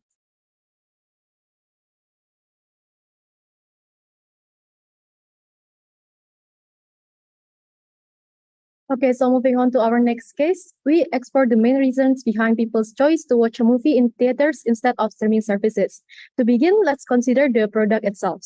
Both theaters and streaming services provide movies, which are considered experience goods. This means the experience of consuming the product matters. So here we break down the differences in the experiences offered by theaters and streaming using the concept of experiential hierarchy. As we can see, streaming services emphasize convenience and a functional level of experience, while theaters strive to deliver a more immersive, emotional, and meaningful movie watching experience that cannot be fully replicated at home. Next slide. Therefore, we come to a point that experience stands as a key factor shaping individuals' decision to watch a movie in theaters. This is followed by factors like movie choice, early access to new releases, and the comfort of the theater environment. Next slide. Understanding these dynamics is crucial for the film industry's success. The theaters versus streaming choice shifts content priorities, with theaters favoring blockbusters and streaming focusing on character-driven stories. Theatrical releases significantly impact box office earnings, guiding budgets and strategies, as evident from 2020's nearly 50% studio revenue from theaters. Theatrical decisions influence distribution, marketing, and timing, with unique campaigns building anticipation. These dynamics underscore how theaters' preference shapes financial outcomes and content production. Next slide. Now, moving on to how production houses can ensure success and cater to the ever-shifting desire of the audience. This can be done through achieving agile content creation. Since filmmaking is a lengthy process, production houses have to shorten their production cycle by streamlining their processes. According to the Nashville Film Institute, on average, it takes about 2 years to complete all 3 phases of production. In the film entertainment industry, where the audience has ever-shifting desires, it's difficult to align with these desires at the right moment. By incorporating the principles of the Agile Manifesto and Scrum methodology, this can be achieved. So, what are they? The Agile Manifesto is a document that has 4 key values and 12 principles originally used for software developers to guide them in developing software. But it has a broader application as it emphasizes on flexibility, adaptability, and collaboration. Whereas Scrum methodology is heavily influenced by the principles of the Agile Manifesto and is of one of the most used methods of Agile, which emphasizes on iterative development, cross-functional teams, and regular review. In essence, Agile and Scrum is an exceptionally time-focused philosophy that guides the team to build a product incrementally. Next slide. So how can it be implemented and what benefits does it gain? The Agile Manifesto can be applied to filmmaking to satisfy the evolving desire of audience and align with the emerging trends, as filmmakers can collaborate with customers for casting choices, for example, to ensure it satisfies the audience desire. For flexibilities, filmmakers should be ready to modify their content when an emerging trend or shift in preference become noticeable during production to ensure it remains relevant and appealing. And for adaptability, during early screenings, for example, filmmakers should be ready to modify aspects of the content when it doesn't resonate with the audience so that it can align with audience expectation. Next. With Scrum, efficiency can be achieved as projects are broken down into more manageable and concrete tasks, utilizing sprints. This allows the project to be accomplished quicker as tasks are done incrementally. The project can also be frequently assessed and adapted based on feedback from team members across cross-functional teams, increasing efficiency and quality control. Since the project is built incrementally, some parts of the film could be finalized quicker, and it then can be used to build anticipation and maintain audience engagement by utilizing it as teaser trailers, BTS footage, and short clips to ensure the audience is engaged and creates excitement before the full release. Next. With this, agile content creation can be achieved as production cycles can be shortened in a more effective and efficient way, allowing more genres and themes to be introduced. And by collaborating, adapting, and being flexible, this can minimize risk that could potentially lead to problems such as the Netflix dilemma. All in all, production houses can stay relevant and even be successful in navigating the ever-evolving landscape of film and leisure. Next slide. That concludes our presentation. Thank you very much. All right, thank you very much, Team Harapan for that wonderful presentation, right on time as well. And now I would like to invite the judges right onto the stage again for the Q&A session. Your 15 minutes starts now. Okay, I'd like to start this one. I know that you guys took turns answering the questions. Did you guys, answer them on your own, or did you do it as a team? Did you come up with the answers on your own for each, or as a team? Okay, maybe thank you for the question. I would like to answer that one. So basically, we divided our task individually, but then at the end we came together and we actually discussed it as a team to ensure that it actually relates to one another. Thank you. Okay. So I'd like to point out two of the aspects that I actually liked in this presentation over some of the others. The economics aspect, I like that you guys went into that and sort of described success. How do we define success? Is it doing well in theaters or streaming or both, and how that differentiates? The business aspect, I think also you went into a bit more in depth, but I do want to say that specifically the agile methodologies as a solution, I support the agile methodologies because I have a background in software development as well. But I think when you consider a film's life cycle, it becomes a challenge to sort of really implement that strategy, because for that strategy to work, you have to be able to change all aspects of the product at all times, right? And that's the whole point of the iterative aspect of it. But in a film, you have to lock a script at some point. You have to lock a script, and at some point you have to start shooting. And once you start shooting and finish shooting, then it becomes a huge additional cost to sort of come back and do additional shoots, right? You can do some editing, you can make some changes on VFX, but it becomes a very high overhead to go back and do additional shoots, or change a cast member, or pick a new cast, or even split the shooting into different parts, right? Because you have to get so many people together for a shoot. I think this is something that you also need to consider, and maybe look and do some more research into the film life cycle, how a movie is made, maybe the processes, and maybe take a look at that answer again, right, for the agile. Rama, do you have any questions? Yes, very interesting. You also mentioned the agile and Scrum. So, what maybe my first question before we go deeper into this. So, when you're talking about this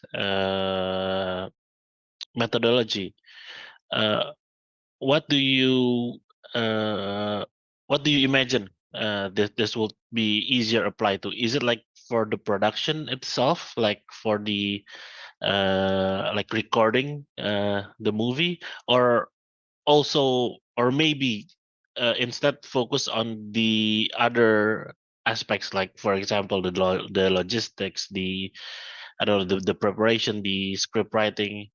Maybe you can shed some light on your idea about this methodology. Okay. Thank you for the questions and thank you for the input. For to address it, maybe even to address the problem, even without agile manifesto or Scrum methodology, movie industries tend to actually constantly reshoot, maybe from bad weather or maybe the casting are sick. And if we apply these principles and methodology, we can actually make that more efficient in a way, because we have to realize that software development and film industry have like some following things in common. An example would be like they have unique and singular products, and each team members are incredibly specialized in their skill set. And if we can say that it's difficult, yes, it's true, it's difficult to make one fit into a different role, which is why we can implement the cross-functional teams, so they can help with one team and with another, and they can also help monitor each task individually. And let's say for Judge Rama's case, where it can be applied, instead of instead of like the project production phase to make it in one go, we can break it down into smaller projects. And we can utilize sprints, so they would be able to focus it more on the more important aspects of the films. And about changing cast, yes, it does take more time, but if we look at the Hollywood industry, there are certain times where casts were changed within the industry itself. But what I meant through cast, what I meant was not basically changing cast mid-production, but maybe before production, during pre-production, to gain excitement with the audience so that they can actually align with their desires. They can maybe give out like a fun interactive, uh, fun interactive, I would say, bond with the audiences in a way that they can give out choices, like which do you think are the most appropriate cast for this position. I guess that would answer my question to Parama as well as Judge Reza. Thank you. Okay. Maybe I want to add up a little bit to Song answers.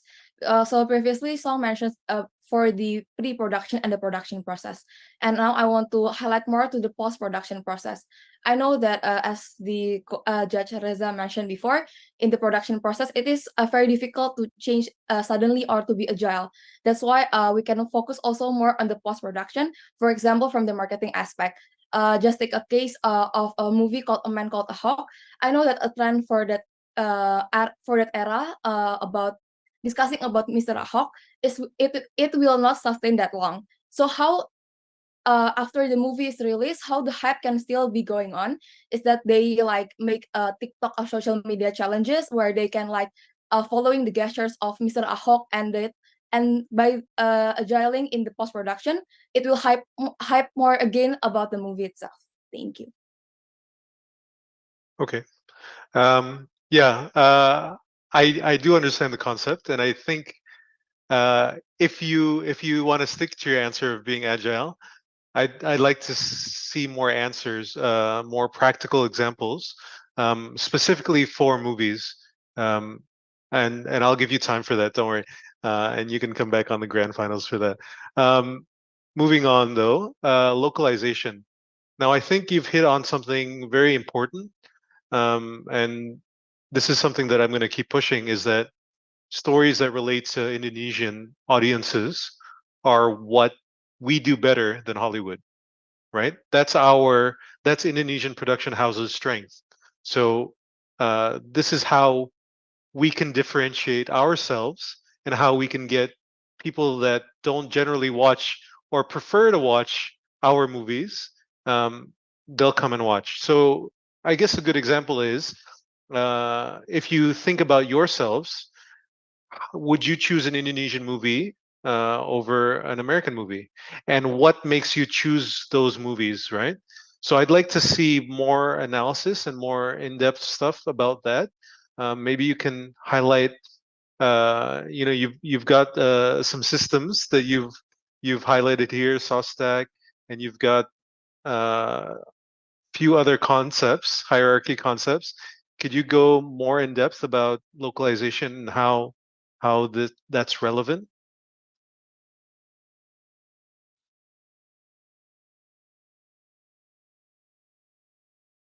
Okay, thank you for the questions.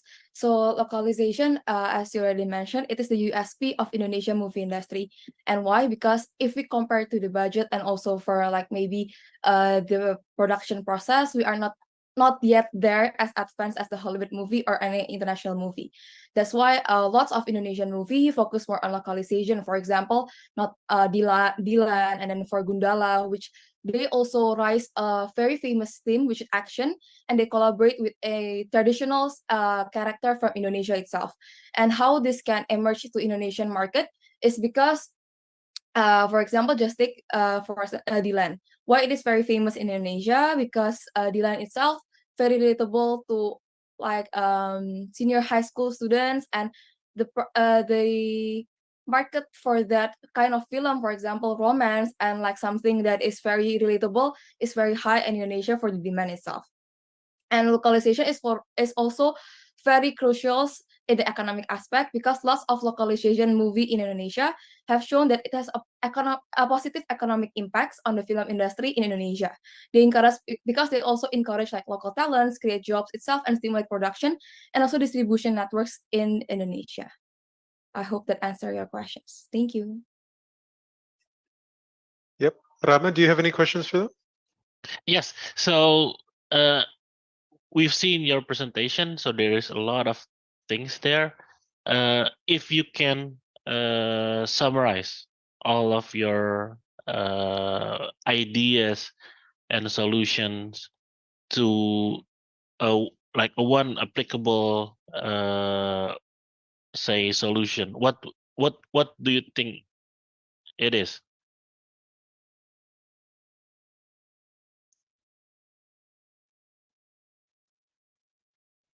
Okay, maybe I'll try to answer that question, Mr. Rama. So our conclusion will be like to be agile, flexible, and also seeing the market through the market, not just like seeing the surface, but also we have to do some like very depth research based on the movies that already played before or any of that.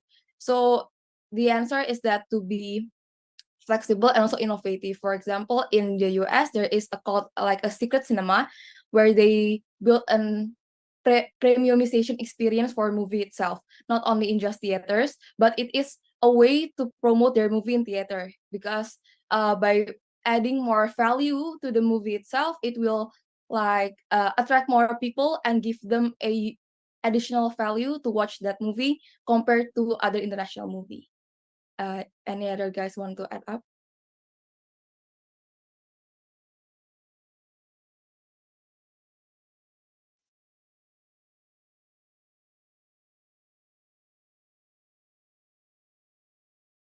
Okay, maybe a short follow-up question. So in regard to that, using the agile, for example, how would you say it will help with the marketing side of the problem? Okay, thank you for the question. So if we're looking at by using the principle of agile, it emphasizes on iterative development, right?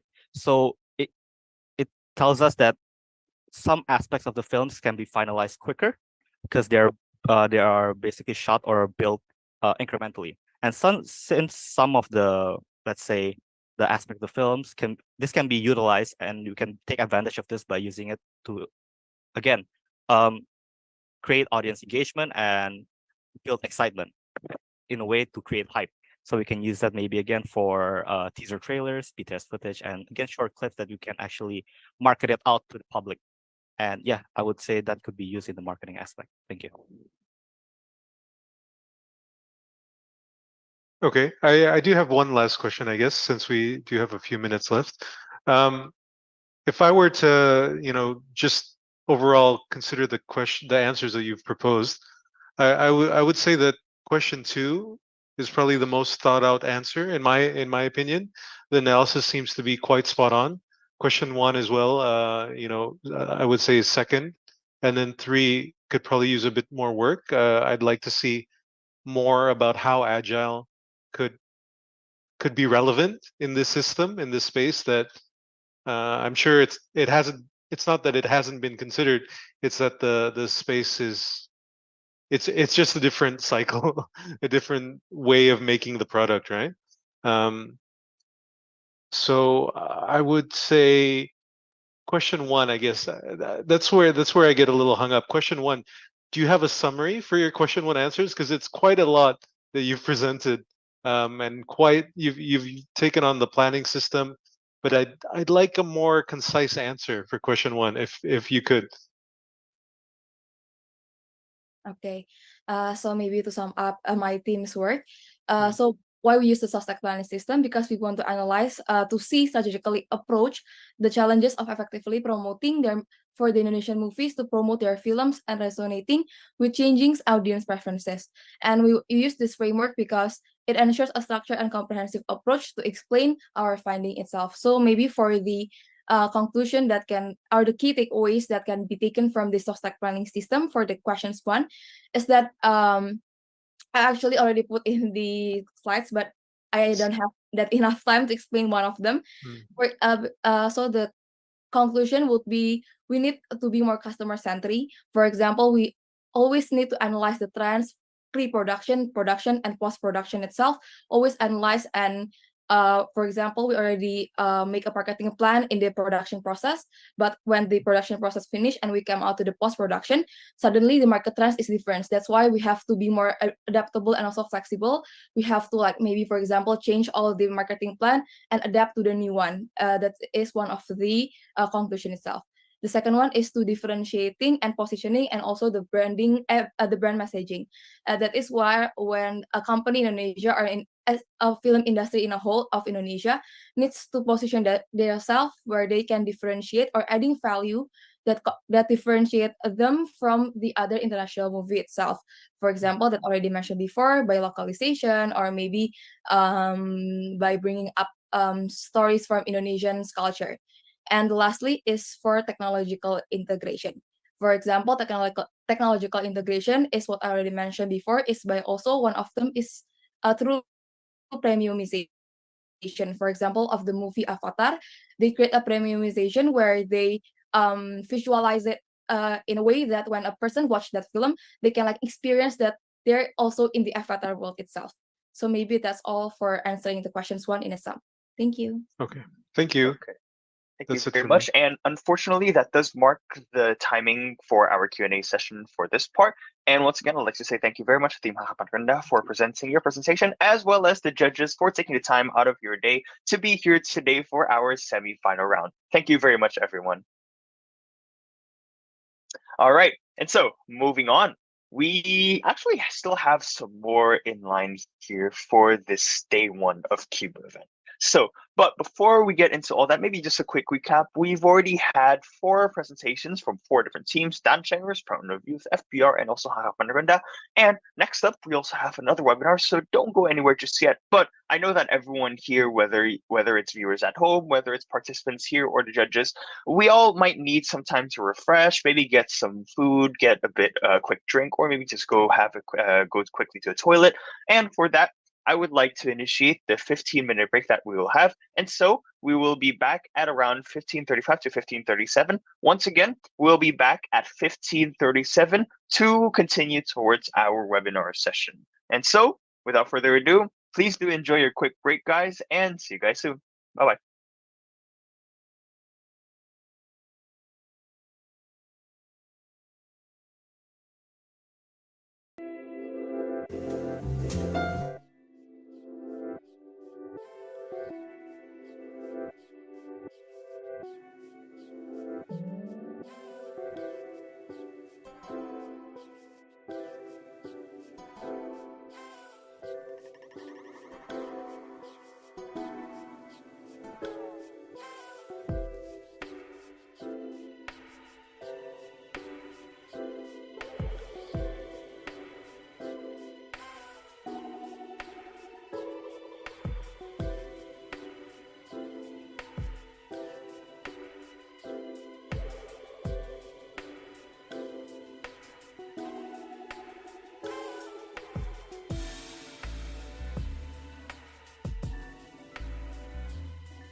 Welcome back to Cube 2023's competition day one with the topic of the rise of habitual leisure and consumerism. Welcome back. We've just gone back from our break, and maybe just a quick recap as to what has previously happened. We have just had our 4 presentations from our semi-finalists, and also having a Q&A session with some very reputable judges here as well. And next up, we also have a very interesting webinar with a very interesting speakers as well.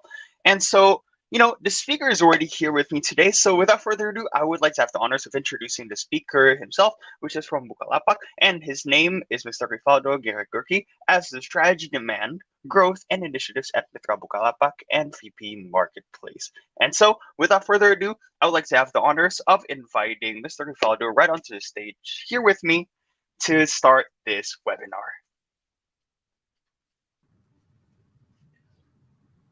All right. Hi everyone. Can you guys see me? All right. I think I'm at the stage. Yep. Hello. Hi Dafa, how are you? Oh, I'm sorry. It looks like your microphone is muted because I can't hear you, unfortunately. Let me check. Yeah. Yes. Can you hear me now? No, I still can't hear you, but you are unmuted. One second. Oh, it might be my problem. 1 second. No. Hello? Yeah, can you hear me now? Okay, perfect. Yes. Apologies for that. Slight technical difficulty. Anyways, how are you? What should I call you? Should I call you Mr. Rivaldo, Rivaldo? What do you want me to call you? Whatever you want, bro. No worries. How old are you? Sorry about How old are you? What was that? How old am I? I am 21 years old. You're 21 years old. Okay. Yeah, you can call me Rivaldo. No worries. Sorry. Oh, Rivaldo? Okay. All right. Okay. All right, Kat, maybe I'd just like to introduce yourself, or I've already introduced you, and just like to ask how are you doing today? I'm not pretty good today because actually today is my day off, and I just yesterday, right, we have a ceremonial in Istana, right, at the palace, and yesterday was really busy, and you need to attend the ceremonial. After that, you had a meeting, and after that, today. So I'm sorry. I want to say sorry again to the committee. Right, it should be done at the early before 12 p.m. But I got an event at meeting with the ministries. Usually after the +1 of the day of the 70th August, the president asked us to do a committee because I'm also part of the I call it as a unit kerja president. And yeah, it's quite a hectic day. So today I was in kayaking. So doing kayaking and also kayaking meeting at around 6 a.m. And after that until 12, I had a lunch meeting, and I just got back into my room. So quite hectic. Dafa, how about you? Okay. Well, it's been pretty good. It's been pretty good thus far. We've had a pretty interesting event here today as well. And maybe first of all, I'd like to say, well, I can see that you're pretty busy, pretty hectic. You have a lot of things going on, a lot of fun things in my opinion as well, a lot of them, right? But I just like to say thank you very much for taking your time out of your very busy day to give a very nice webinar, and I'm really excited to see what you have prepared for us. And maybe before we start, would you like to maybe introduce yourself formally first as well? Sure. So yeah, my name is Rivaldo Gere Gurky.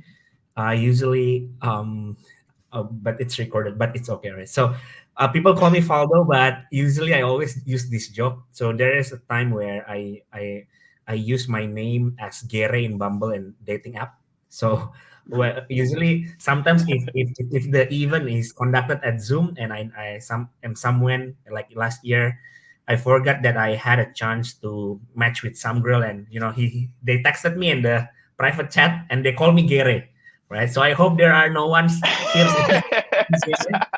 And for some people who are coming also from foreigners, call me Gurky. Right? So yeah, that's my big introduction. And right now I am working in Buka. So previously, venture in a startup, but back then Buka wanna acquire the startup, but the valuation activity too small. Then we didn't. We chose to not sell it to Buka, and after that, but Buka knows me that I'm quite empty. Then they offer me a job, and after I liquidate some of my money, I created an investment firm. where the total holding fund size is around 30 million US dollars. So we own around Oh, wow. 14 and 15 companies under the holding fund called Berkah Ventura Investama. And I also have my philanthropy activity, which is a Gandeng Foundation. You guys also, Yes. it's more about educating people, kids from junior high school until 1 or 2 years experience. So that's why I'm always love to go back to the campus life, such as Prastia Mulia, to giving back. Okay. That is very wonderful to hear. And I mean, I feel like, the more you talk, the more interesting your life story gets. So I think that's really cool to hear from you. But yeah, I'm pretty sure that all of our viewers at home are also very excited to hear more from you. So without further ado, I would love to have the honors to hand over the stage to you, and so you can start your webinar as well. All right, cool. So do you, I hope that from the committee help me to help sharing the screen, no?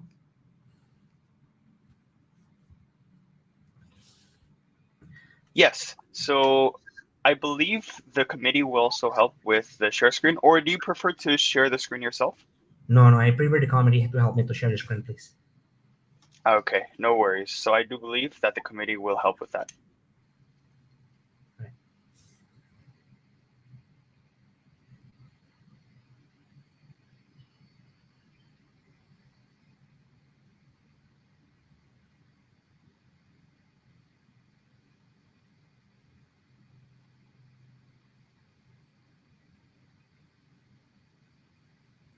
All right, guys. I think the screen already on, right? So today we will learn more about mastering customer service and product experience. It's more about so let me tell you a bit first, right, about how we see businesses in angles and a lot of perspectives, right?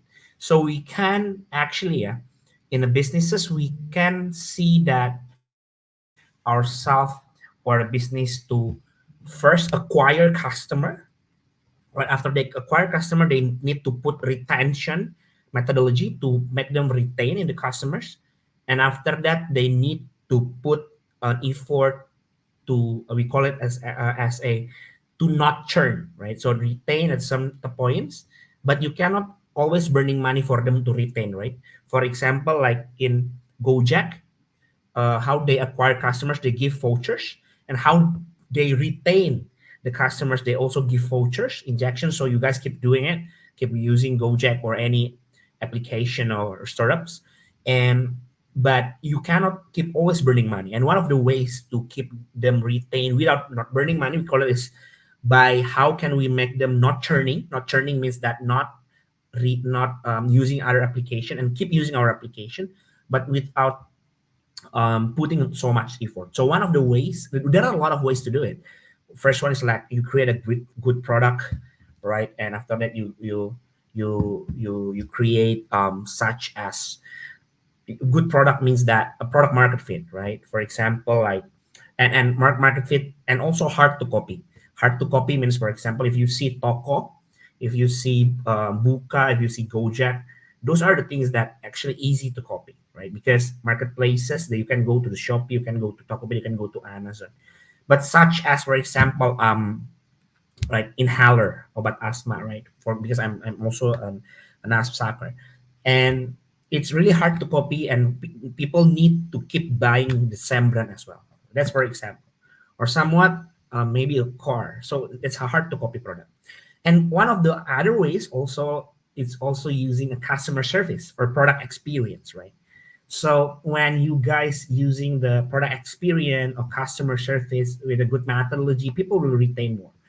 In which that I will illustrate to you guys later on how actually the story of customer service, product experience, or even how the story of the customer service itself could be the main product of a service in a certain industry, right? So can we go to the next slide, comedy? All right, this is my background, right? So I'm working in Buka right now, strategy and growth as a VP marketplace in Mitra Bukalapak. Also Gandeng is what I know, and also board member at the Pritz is at the startup, and founding partner in Gulf Capital. That's what I said. Right. Next.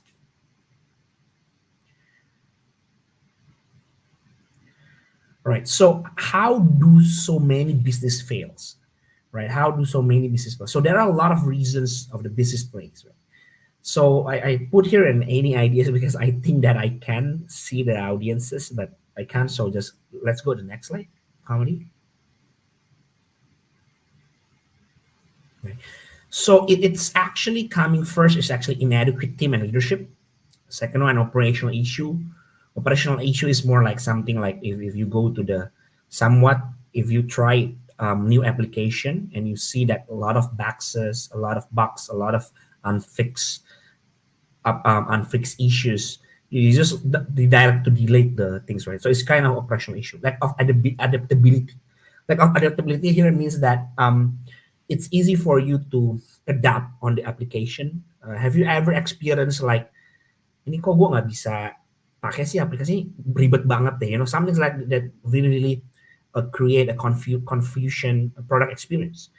And also there is a lack, and one of the other things is actually lack of customer service, right? Which just I said to you. Next.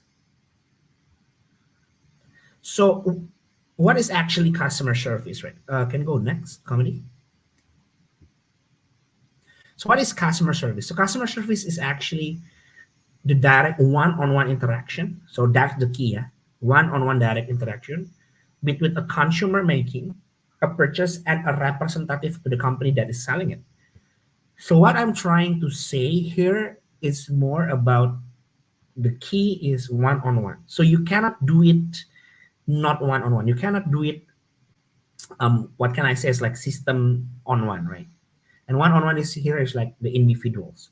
Despite that, I know a lot of maybe you guys also see one of the companies in USA who sell such as air conditioners and car. They started to use AI as the representative or salesman, and also the representative of a customer service. Right? But what I'm trying to say here that the direct one-on-one is mean by how can you create a sense of empathizing to your customer, how you guys can create a compassionate, right? How you guys create such as understanding nuance to them. It's something like I don't know how many of you guys here that ever felt heartbroken. That I always use this phrase, no. So when you're being heartbroken, you usually feel that nih teman-teman gua nggak ngerti deh, they don't understand me, right? You know what I mean, right? And you feel like, or sometimes you feel that maybe you used to be confused on why people are so galau, are so hassled, are so puzzling because of broke up, until you guys understand it when you you're yourself who feel the broke up, right, or the broken heart. And after that you can empathize, and after that you can like try to listen more to your friends, because at the first place usually when your friends tell you, maybe you might just react, kenapa sih lu galau, kayak nggak make sense, udah lu cari aja yang baru.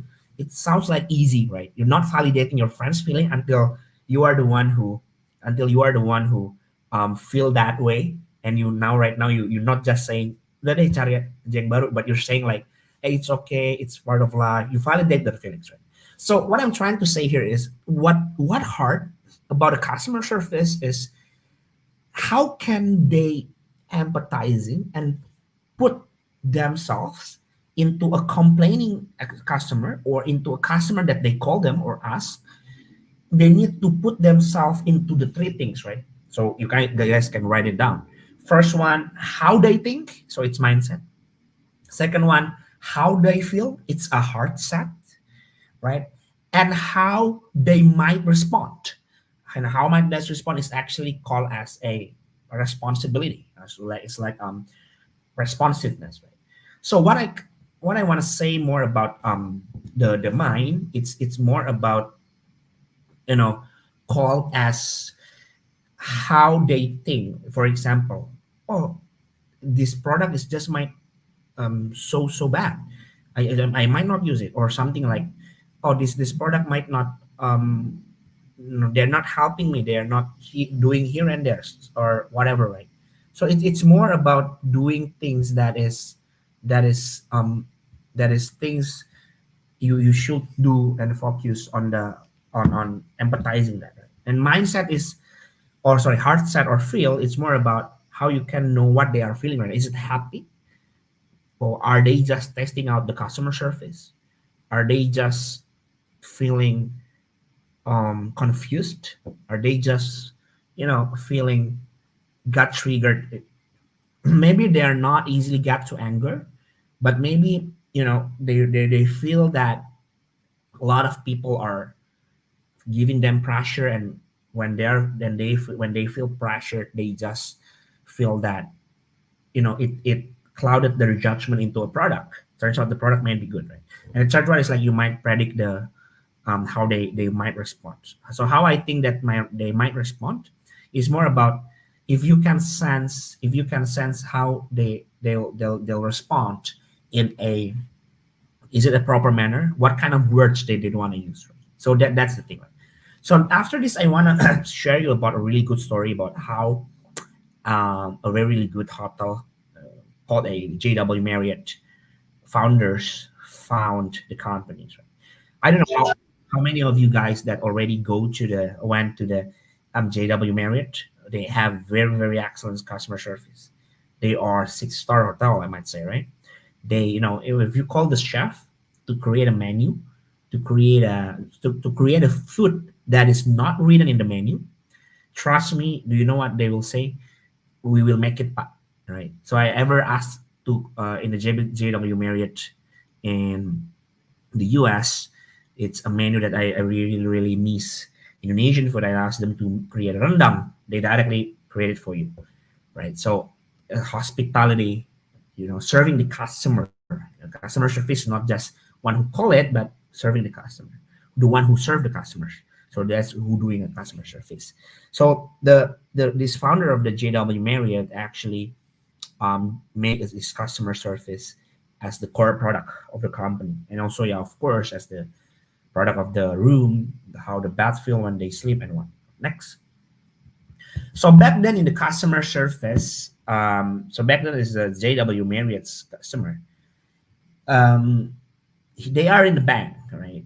Actually he's in the bank. So, or imagine you are in a bank, right? So there are three counters. Right? Imagine that you are in a bank. You just got an approval of your bank account, but for somewhat reason you cannot use your card to withdraw your money. Nggak bisa narik duit misalnya gitu kan. And you're going into a bank and you can see three counters. The first counter you can see while you're waiting, while you're sitting to wait, you can see the first counter is like so not crowded. There are only 1-2 people in there. And the second counter is actually you can see around 3 or 4 people there. And last 3 is like a lot of people are queuing that.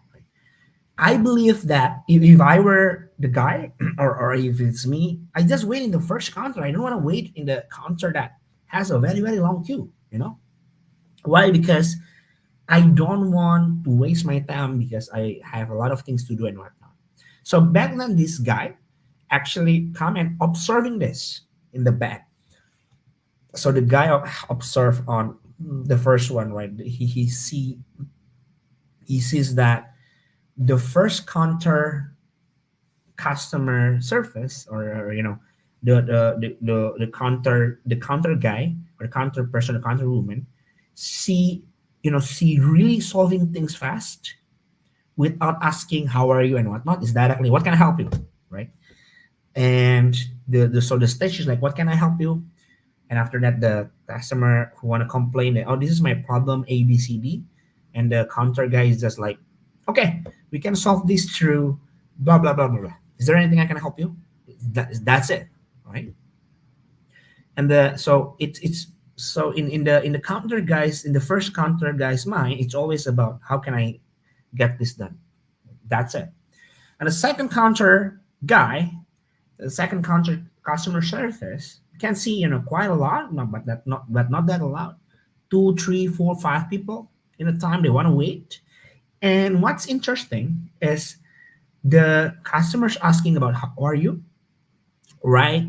Creating so we the guy can see that a lot of people are at least smiling because because the counter guy not putting people in hurry. And I think it creates a sense of comfortability, if you know what I mean, right? And people are like about that. And but the one thing that could be really really highlighted in the game or in the second counter is it's more about that the second counter guy, she's actually just doing her stuff to not the first one is to get the things job done, and second one is actually for the good measurement of feedback, because usually after the people are going by and after they solve the problem, the counter guy need to ask the customer or the people to give them assessment, right? So that's the thing. And the third part, the third counter guy, there are a lot of people are coming guy, right? Coming on a queue. The waiting for it's something, it's something like you want to consult to a pastor, you want to consult to a minister. It's consulting, it is like you want to consult to a partner, because he or he's the one who only has the expertise, right? So imagine that on what situation that you want to have stood to have be in a standing position in a very long queue, like on this picture. If I am being asked with that question, I always say that I really will have a strong will to wait on that long queue if I need to go in a plan, waiting for me to buy a ticket in front of a counter to meet my girlfriend after I don't meet her like 1-2 years, so something like that. So, and they see that what's funny is in every person who is coming to that customer service, it's always long, right? It's maybe like the first counter maybe 5-10 minutes, second one maybe 20-30 minutes, and the third counter is could be like 30 and 40 minutes, and 30-40 minutes per person. And with this long queue, you may not be not comfortable, right? But after that, the guy he started to created on queue on the third counter, and he's observed that, oh, the customer service is actually creating relationship. The customer service is actually not just trying to get the solve done, but trying to create a relationship. Right now, after that, it's like, how are you? How's your family? What can I help? I heard that your sons want to get into the school. I might know one of the teachers. I can introduce you to something like that. So even they are trying to help in the out of scope of the industry or out of the scope of their responsibilities. Right? So that's the third counter always do. Helping people, even is not the thing that related to the bank account, to the financial industry. So because the guy is really curious on it, they go home, right? And so he goes home. After he goes home, he tried to see and observing back again tomorrow to the bank. And after that, do you know what he saw? After 2 and 3 and 4 times go back, he can see that in the first counter, it's always different people. In the second counter, it might be the same people. At the third counter, it always be the same person. So remember that keyword, right? And the third person who is coming into the third counter, it's always the same person. There are always the same people, right? And even the guy observed that the third counter always remember the name even before the customers who are not complaining giving the ID card. So you know how beautiful this. So after they're observing that, the guy he writes it on the idea of what happens, why people are coming back. So after that, after not observing the encounter guy, the guy also observed the customer. So after they already passed the counter queue, he asks and asks one of the guys, one by one of the people to, I can say, to get into coffee with, right? So they sit over a coffee and talk about why you want to keep going in the tree. And he also asked to a guy that looks in a hurry but willing to wait in the church, right? And there are like a lot of insights. The first insight that, yeah, this is interesting, right? This is interesting. When I talk to her, I feel like I talk to my mom, who really cares about me, right? So, and second highlight, there's also a feedback where, yeah, like actually I don't really wanna do a bank account. My day is backed and I just wanna queue and I wanna talk to her because she always makes my day. That's interesting, right? Even they don't have any complaint. They just want to go to there, have a long standing queue, just for the sake of talking to the counter guy, just to be able to see her smile or his smile so they can cheer up, right? And the other guy also, like, as or the third person is always like, yeah, I actually don't have a complaint, but I have something in my house and I think that he might can help me. So the customer service, the key of it, one of the guy think of it, the guy created an hotel called JW Marriott right now that have a customer service as the core product. Get that in mind, right? So they're not just using it as a how to people to keep retaining or receiving calls, or they're not just putting customer services guideline into a customer service hotlines, but also create a customer service guidelines from A to Z. How you should greet the people, how should you handle a complaint, how should you back or respond into a very, very out of the box food order, right?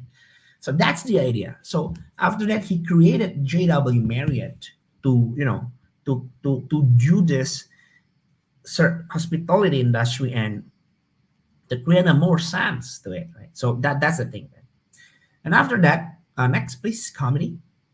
So looking to that story, so actually we customer service 3 probably offers better services, right? And what makes good services next? So that customer service refers to the provision of excellent and satisfactory assistance and support to customer before, so that's the key, before, during, and after a purchase or interaction with a company or organization.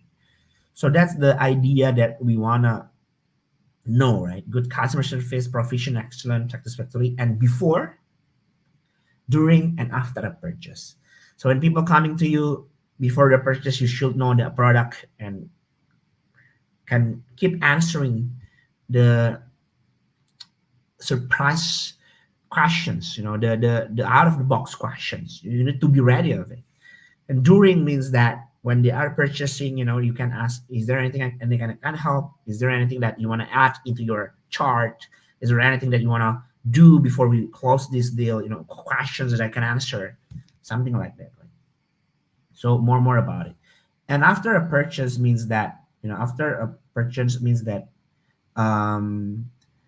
the guy that is coming into with an interaction with a company or organization is need to keep holding up the integrity, something like that. Okay, next.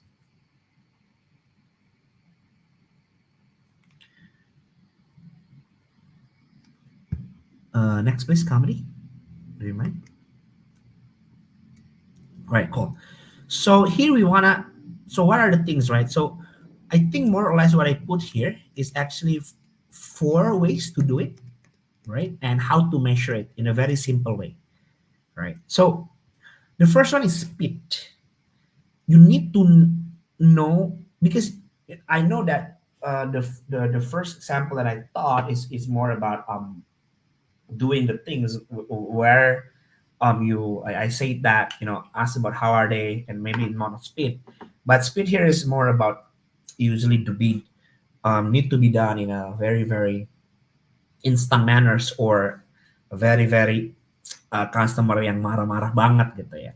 Speed means that lead time, right? Speed means that decreasing lead time or waiting time. So usually how we calculate it, we call it as AHT, or AHT, average handle time. So talk time, first hold time, talk time when we respond, hold time where Pak tunggu sebentar ya Pak, saya sambungkan dengan, something like that. And after call work means that after it's already being done, they need to hear sometimes of feedback. Pak, nanti jangan lupa kasih feedback and whatnot. You also need to calculate that and divide it by the number of customers conversations. So how many people talk about it, right? How many chats that you do in a day, something like that. So you get a speed, right? And how to do it is actually, it's really simple, right? So usually if you want to do it, you need to have a SOP guideline, or a go-to book, or a go-to I can say lah, your customer service Bible gitu kan, kitab suci customer service-nya apa, something like that. So it's, I think, pretty simple, pretty straightforward, right? Second one is accuracy. So accuracy means that know your products and services. So I want to share more about my journey. So I do a lot of things in my life, right? I tried a lot of things, including selling, including selling a property, on insurance, right? What else, right? A second car. I do a lot of things in my life, or even in the first semester when I still sit in UI, itu dulu gue jualan gorengan, right? Know your product. So one of the most complex products that I ever sold is actually insurance, right? Insurance is, you need to know how you can claim it, what is the waiting period if you got cancer. Kalau nanti dapat kanker bulan kedua, itu dikecualikan nggak gitu kan? Kalau nanti aku sakit gigi, gimana cara triknya tetap bisa di cover insurance, so on and so forth, right? So the things that I want to share are, when you answer, so this is the fact, no? When you answer a question of a product and you actually out of the thoughts, you would be, people get easily to churn, right?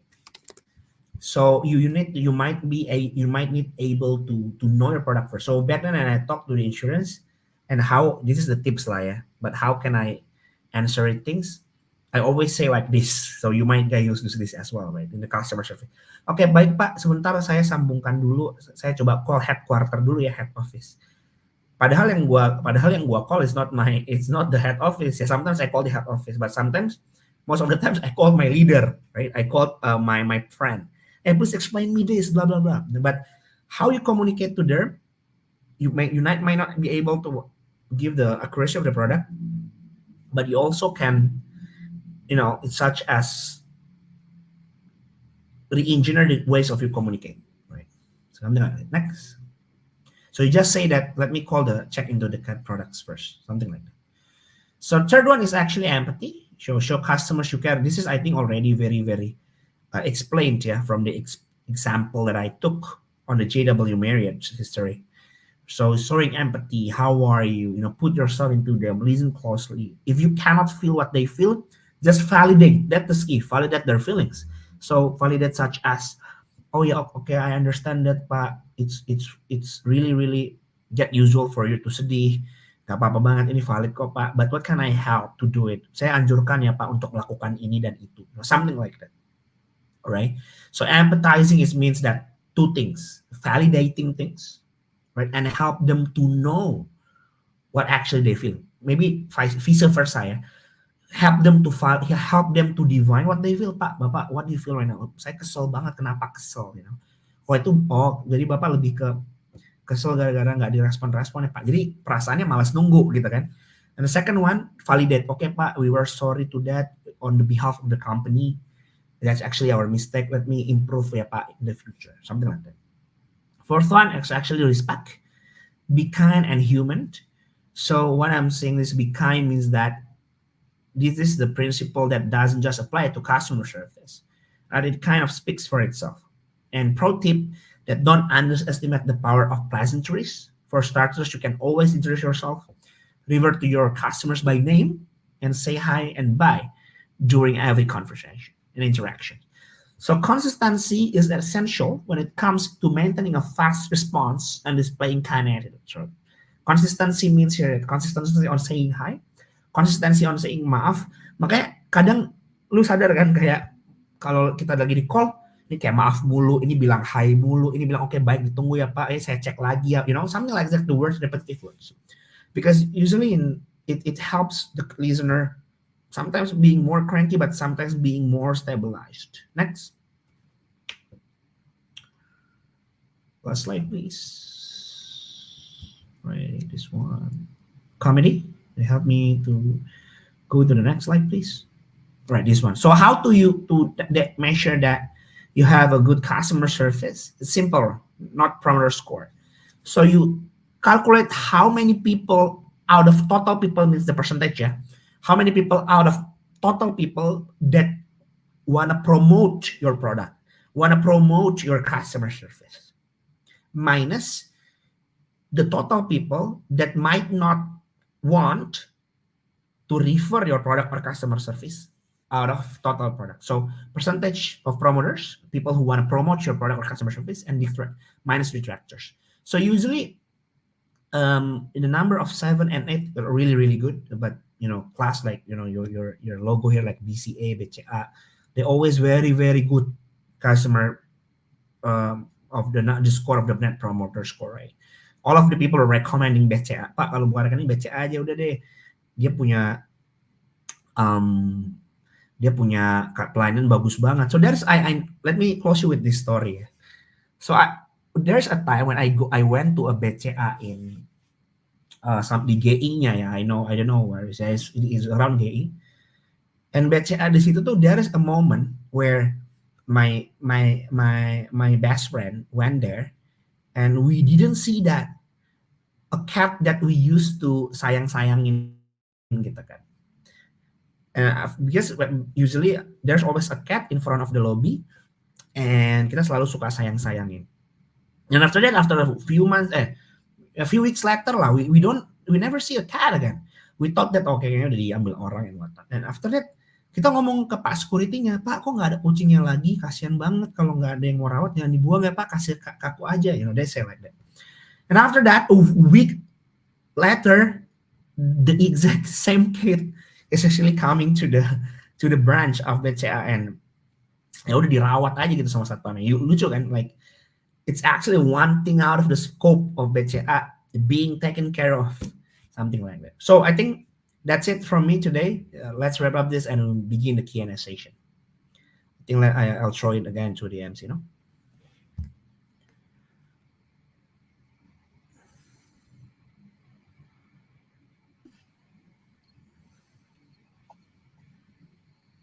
Okay. Thank you, Ka, for that amazing presentation. I think I was able to learn a lot, and I'm pretty sure all of the viewers here were able to learn a lot as well. And now, as previously mentioned, yes, we are opening up the Q&A for everyone that is viewing through YouTube right now. But whilst the people at home are thinking of the questions, maybe I can give a bit of a recap as to what were present and what Rivaldo has mentioned. Primarily, he focused a lot on customer service, about how they think, feel, and may respond, and essentially having the key towards, I guess we can call it customer retention, right? And I do think that there are a lot of very interesting points that I actually want a little bit more elaboration on. So I think whilst waiting, I just want to ask one or two questions of my own, if that's okay, right? Sure. Okay, so essentially, I think one of the conclusions I was able to gain is that we need to focus on the entire customer journey as well, right? When it comes to customer service, you shouldn't focus only on after someone purchases a product. You need to focus on before, during, and after purchase. And obviously that requires a lot of knowledge, that requires a lot of skill. And the biggest issue in my eyes is that For example, you put the example of JW Marriott. It's obviously a very, very big company nowadays, and they have all of this capital in the world. For them to be able to obtain, for example, like you said, chefs and people at the front desk that are extremely skillful, extremely friendly, and they actually can manage and bring in customer attention by being very friendly and open and bring excellent service. But what about companies or businesses like smaller businesses like OMKM and so on and so forth, where they don't really have that capital, so that they cannot just spend as much money as they want to on, for example, getting the adequate staff or like the best quality staff? They might have limited capacity or limited capital for this. What do you think is a good solution for OMKM to apply that isn't strictly for, like, for example, like with the staff, right? You need to get higher quality staff. What do you think is the optimal solution for this? So I know it might sound cliche and pretty simple. So a simple answer to it is actually just do a rebudgeting, put more money on the debt, because usually in in application or physical goods, when there are two things here. When you have a good product but customer service, people might just buy about it. But when you have a very not that good product and bad customer service, people will churn, right? So you do rebudgeting. It's better. So this is the clue, no? It's better to repay them one by one in hours or in a very low speed instead of not having one. Okay. Okay. Understood. Okay. I guess that makes sense, because again, you have signified how important it is. So yeah, thank you for the answer. And it looks like we already have quite a few questions here on the YouTube comments. So I would like to ask for the operator to assist to bring up the very first question, which is from Raditya, with the question being, how can a good customer service combat uncooperative customers that can damage the business's reputation through false bad reviews? So what is it? How can a good customer service combat uncooperative customer that can damage the business reputation through false bad reviews? Oh, this is cool. Yeah. All right, cool. So there are three keywords here, right? Combat uncooperative customers, and damage the business reputations, and it can through the false bad reviews, right? So, so how to handle this is actually not part of the customer service sebenarnya. It's actually part of the PR, right? Makanya in PR itu ada namanya crisis management. So if you go to the Ogilvy Future Creative Network, they really have a really good PR. And in every industry itu crisis management PR-nya tuh beda banget, right? And in energy, right? In such as application like Gojek, it's really different. So using a PR agency, right? But if you want to ask, that is a comparative customers that, let's say they talk to the customer service already tried to help best, and customer service is not is still not, maybe the complainer not being satisfied enough, and they said, ini customer service-nya lama, padahal udah sesuai prosedur. Itu kan makanya in every call the customer service asks, can we record this, Pak? Itu untuk company review. Nah, jadi usually how to do it is actually recording your customer service and ask the PR to reevaluate. Yeah. No, not reevaluating, but more about the re-showing the recording into the public. See, that's a quick win. So this happened actually. Okay. Oh yeah, so this actually happens on 2018. You can search the story about the people calling for, if I'm not mistaken, one of the bank, I cannot mention it here, one of the bank offer a life insurance through credit card gitu. Tapi orangnya nanti kalian bisa cari, and after that itu langsung di re-showing from the PR agency untuk clarify.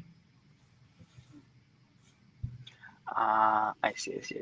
Okay, so to conclude the answer, essentially we need to put a bigger primary focus when it comes to this issue towards a PR team. That's why it's very important, and ensure that you have, I guess you could say, legitimate proof evidence by recording the said conversation from the customer service itself, right? Yeah. Yes. All right, thank you very much. And we have our next question over here from Irene with a question like how you had elaborated. Businesses fail for various reasons. How vital, on a scale of 1 to 5, do you think customer service is in comparison to other factors such as operational issues and so on? Okay, this is tricky. No, not. There is you ask businessman to let me if mungkin I'm not answering this in a scale tapi in a priority ya. First one tuh product market fit. It's clear cut. Whether your product market fit, produk tuh nggak usah ngomongin operational issue deh. Produknya aja. Like for example aqua. When you drink this aqua, you feel asam, basa atau netral, gitu kan? A simple thing, product market fit. That's itu first one. Second one is actually product market fit itu including the product quality lah ya, right? And second one, it's more about the operational. So operational means that, for example, you order this, the product is good, but when you order this in a bulk buying, in a very bad packaging, and people might kesal, tapi when produknya bagus tuh, they keep buying it, right?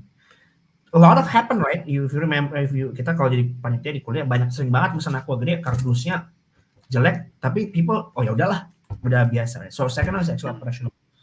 Third one usually it's more about I could say that vitality sih, it's more about the financial cash flow ya. Tapi mungkin ini out of topics. So financial. So I might say that customer service fourth or fifth one sih. Because usually when your product is market fit and not complex, usually people are very less people who will come to the customer service. So in the priority 4 or 5, to be honest. Okay, understood. So even though there is product market fit as well as financial cash flow above customer service when it comes to in priority, it still doesn't signify the importance of customer service, but it essentially, I guess we can say, completes everything in one set, especially when the other factors, just like product market fit, might not fit exactly right with the customer. Yes, sir. Okay. All right. Thank you very much. And next up, we have a question from Clarence. Can you share us an experience when resolving a complex customer issue? And do you have any training or development to ensure the quality of customer service? Can you share us an experience when resolving a complex customer issue? And do you have any training or development to ensure the quality? So there are 2 questions, yeah. Experience when resolve a complex customer issue and training or development. Okay. Let me answer the second question dulu. Do you have any training or development to ensure the quality of customer service? Myself I don't. But let me give you a tips here, right? You know, very not most people know about this. So instead of going into a very good training firm, you just go to a JW Marriott, right? In the lobby, that's it. Then you talk to a people who it's like an usher lah ya, kayak penerima tamu di depan, menyapa, hai kak, hai pak, segala macam. And then ask, how long that you have been working here, right? Let's say 4 years. How long that you already been promoted? They say 2, and it's more than 3 years, then they are good as hell. Then you ask the number, and you say, boleh nggak lakuin customer training, customer quality, and customer service? They are really good at it, trust me. Tapi instead of paying mahal gitu, it doesn't really it's really expensive, right? So that's a trick for you guys for me to share with. And the first question, resolving a complex customer issue, yes. I think it's more about, so I have an investment firm, and my investors are also investors. What I meant is, my investors are also who play in a very lot of financial products. Kan ada orang kaya tapi nggak invest ya, jadi invest aja di gua. Atau orang kaya yang cuma masuknya in a very low gain, such as deposito and whatnot, and they're not a really an active investor. So maybe that's the word. So they're not. Most of my investors in my investment firm are also coming from the active investors. So their issue is really rigid on the legality. Oh, gue maunya isi ini, mau isi itu, mau isi ini. Loh, ini kok kenapa nggak gini? Kenapa angle-nya tuh lu seolah-olah bla bla bla lah. So how I handle it, it's just understand them. So instead of directly answering, I just ask, pokoknya 3 things. What triggers you to ask these questions? What kind of expectation of answers you ask? Terus yang ketiga, gue selalu bilang, after dia jawab, gue jelasin balik, I always say that, is this satisfied enough nggak ya? Kalau gue nanya 3 itu aja, usually when I ask those 3 questions, itu automatically the customer yang jawab sendiri sih, to be honest. dia mau apa, maunya gimana gitu kan. I think that's the idea sih. Okay. Yeah, so that's a very interesting perspective. I think the simplified answer is essentially rather than getting all of these expensive trainings, coba ambil dari lapangan, ya kan? Like what you mentioned, like from a JW Marriott. Okay, that's a really interesting perspective. And I think we will just squeeze in one last question here from the audience. We have one from Mashita, which is, in your opinion, for businesses that sell products, which will win? Good quality products with bad customer service, or bad quality product with good customer service? Oh, I guess this is similar to an answer to one of the previous questions, right? Yes, so yeah, for me it's good quality products with bad customer service. Right? Have you guys ever, I don't know. Let me ask you, Dafa. Your name is Dafa, no? Yeah, Right. correct. Have you ever tried aduh, mention brand ya?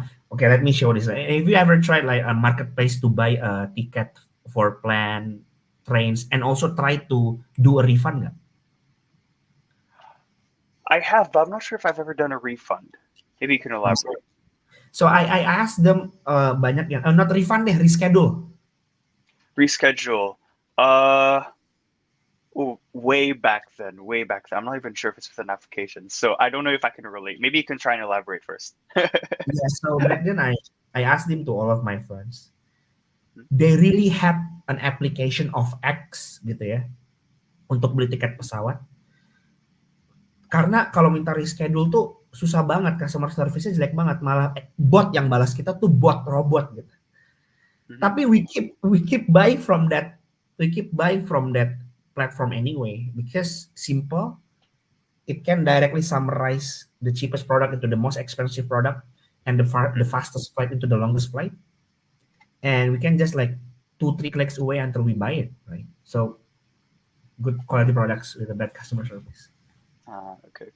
And I think an additional factor is not only good quality products, but good value products, right? Because if we were to take a look at price, sometimes, bad customer service, meh, whatever. You get what you pay for with that money, so on and so forth. So I think that's also an important factor, right? So good quality and good value. Okay. All right. And I think with all that being said, I do think, unfortunately, because of the time limitation, that does conclude our Q&A session for today. Thank you so much, Kak Rivaldo, for being here today, as well as all of the viewers at home for not only joining in and viewing our webinar, but also for being active and participating within the comments for the questions and answers session as well.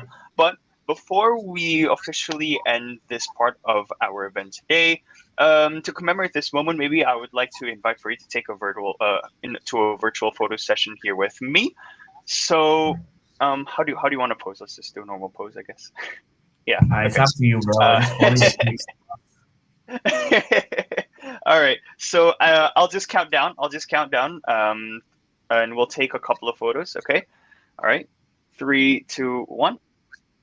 Okay, and one more time. 3, 2, 1. Okay, thank you very much, Kak Rivaldo, once again for taking the time out of your very busy schedule to be here in Q 2023 to be our guest speaker. And before you leave, us from Q, we would also like to provide you with a token of appreciation to you in the form of an e-certificate, which will also be sent to you via email. And once again, thank you very much for attending, participating, and preparing that wonderful material for us. Thank you so much, Dafa. By the way, thank you so much, guys, and again for the comedy to help me to reschedule this my very packed schedule. I'm so sorry, but and last but not least, I want to thank Dafa and want to say you really have a good English and communication, Dafa. Good job. Thank you, Kak. Much appreciated as well. Have a great rest of your week, Kak. Thank you.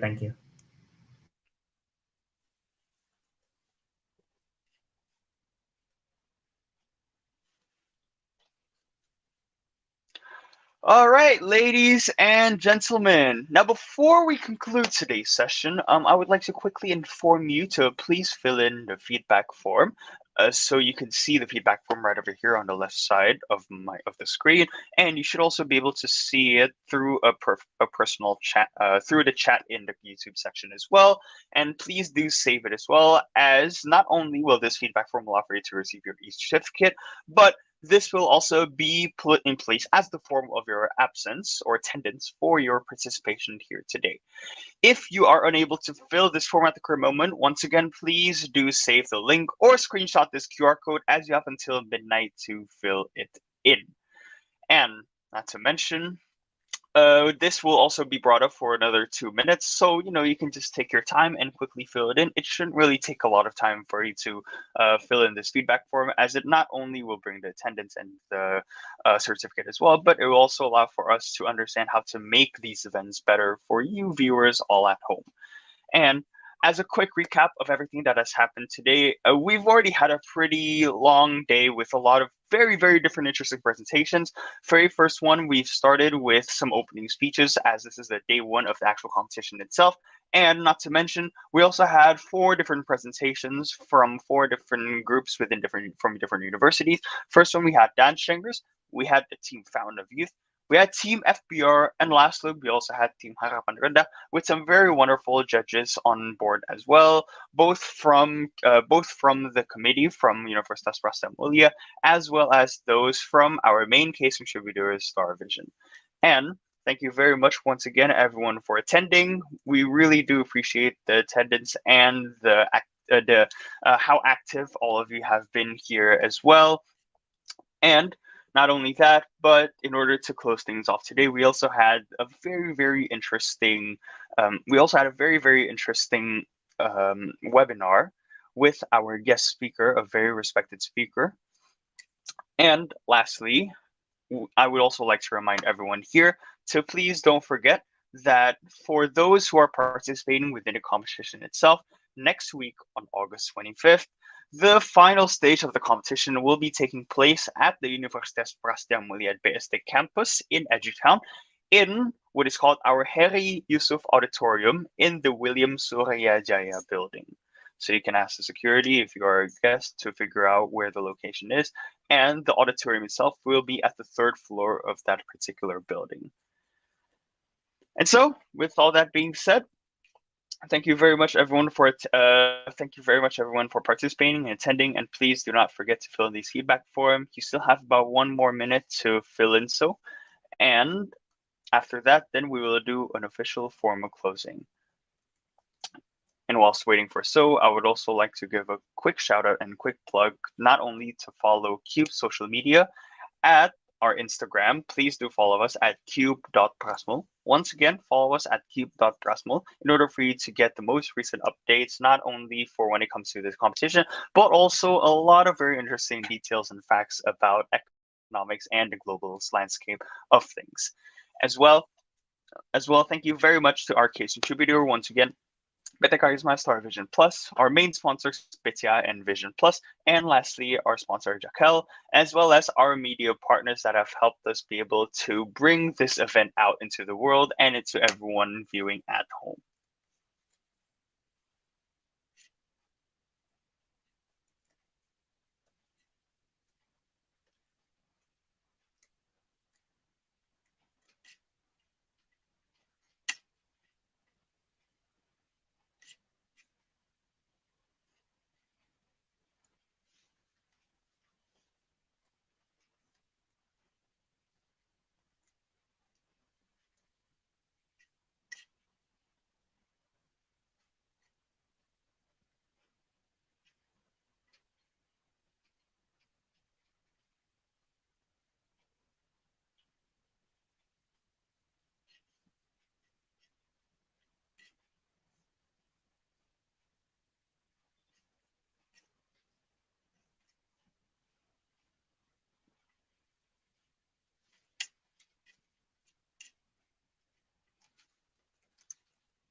Okay, And so the 3 minutes have passed for you to fill the feedback form. Once again, please do save it if you are unable to fill it in at the current moment, as it is also essential for your attendance for this event, specifically for attendees. And once again, I would like to say thank you very much for everyone who has participated, who has joined in as viewers, for the committee, for the judges, and for our guest speaker as well, for taking the time out of your day and all of the efforts towards making CUBE possible. And lastly, not to mention, for those participants, please do not forget that we will have the final round next week on August 25th, once again at Universitas Prastia Mulia BSD campus in our Harry Yusuf Auditorium in the 3rd floor within the William Surya Jaya building. Once again, that will be on the August 25th. And I guess I will be seeing all of you there once again. Thank you very much, and bye-bye, everyone. Have a great rest of your week, and good luck for the competition.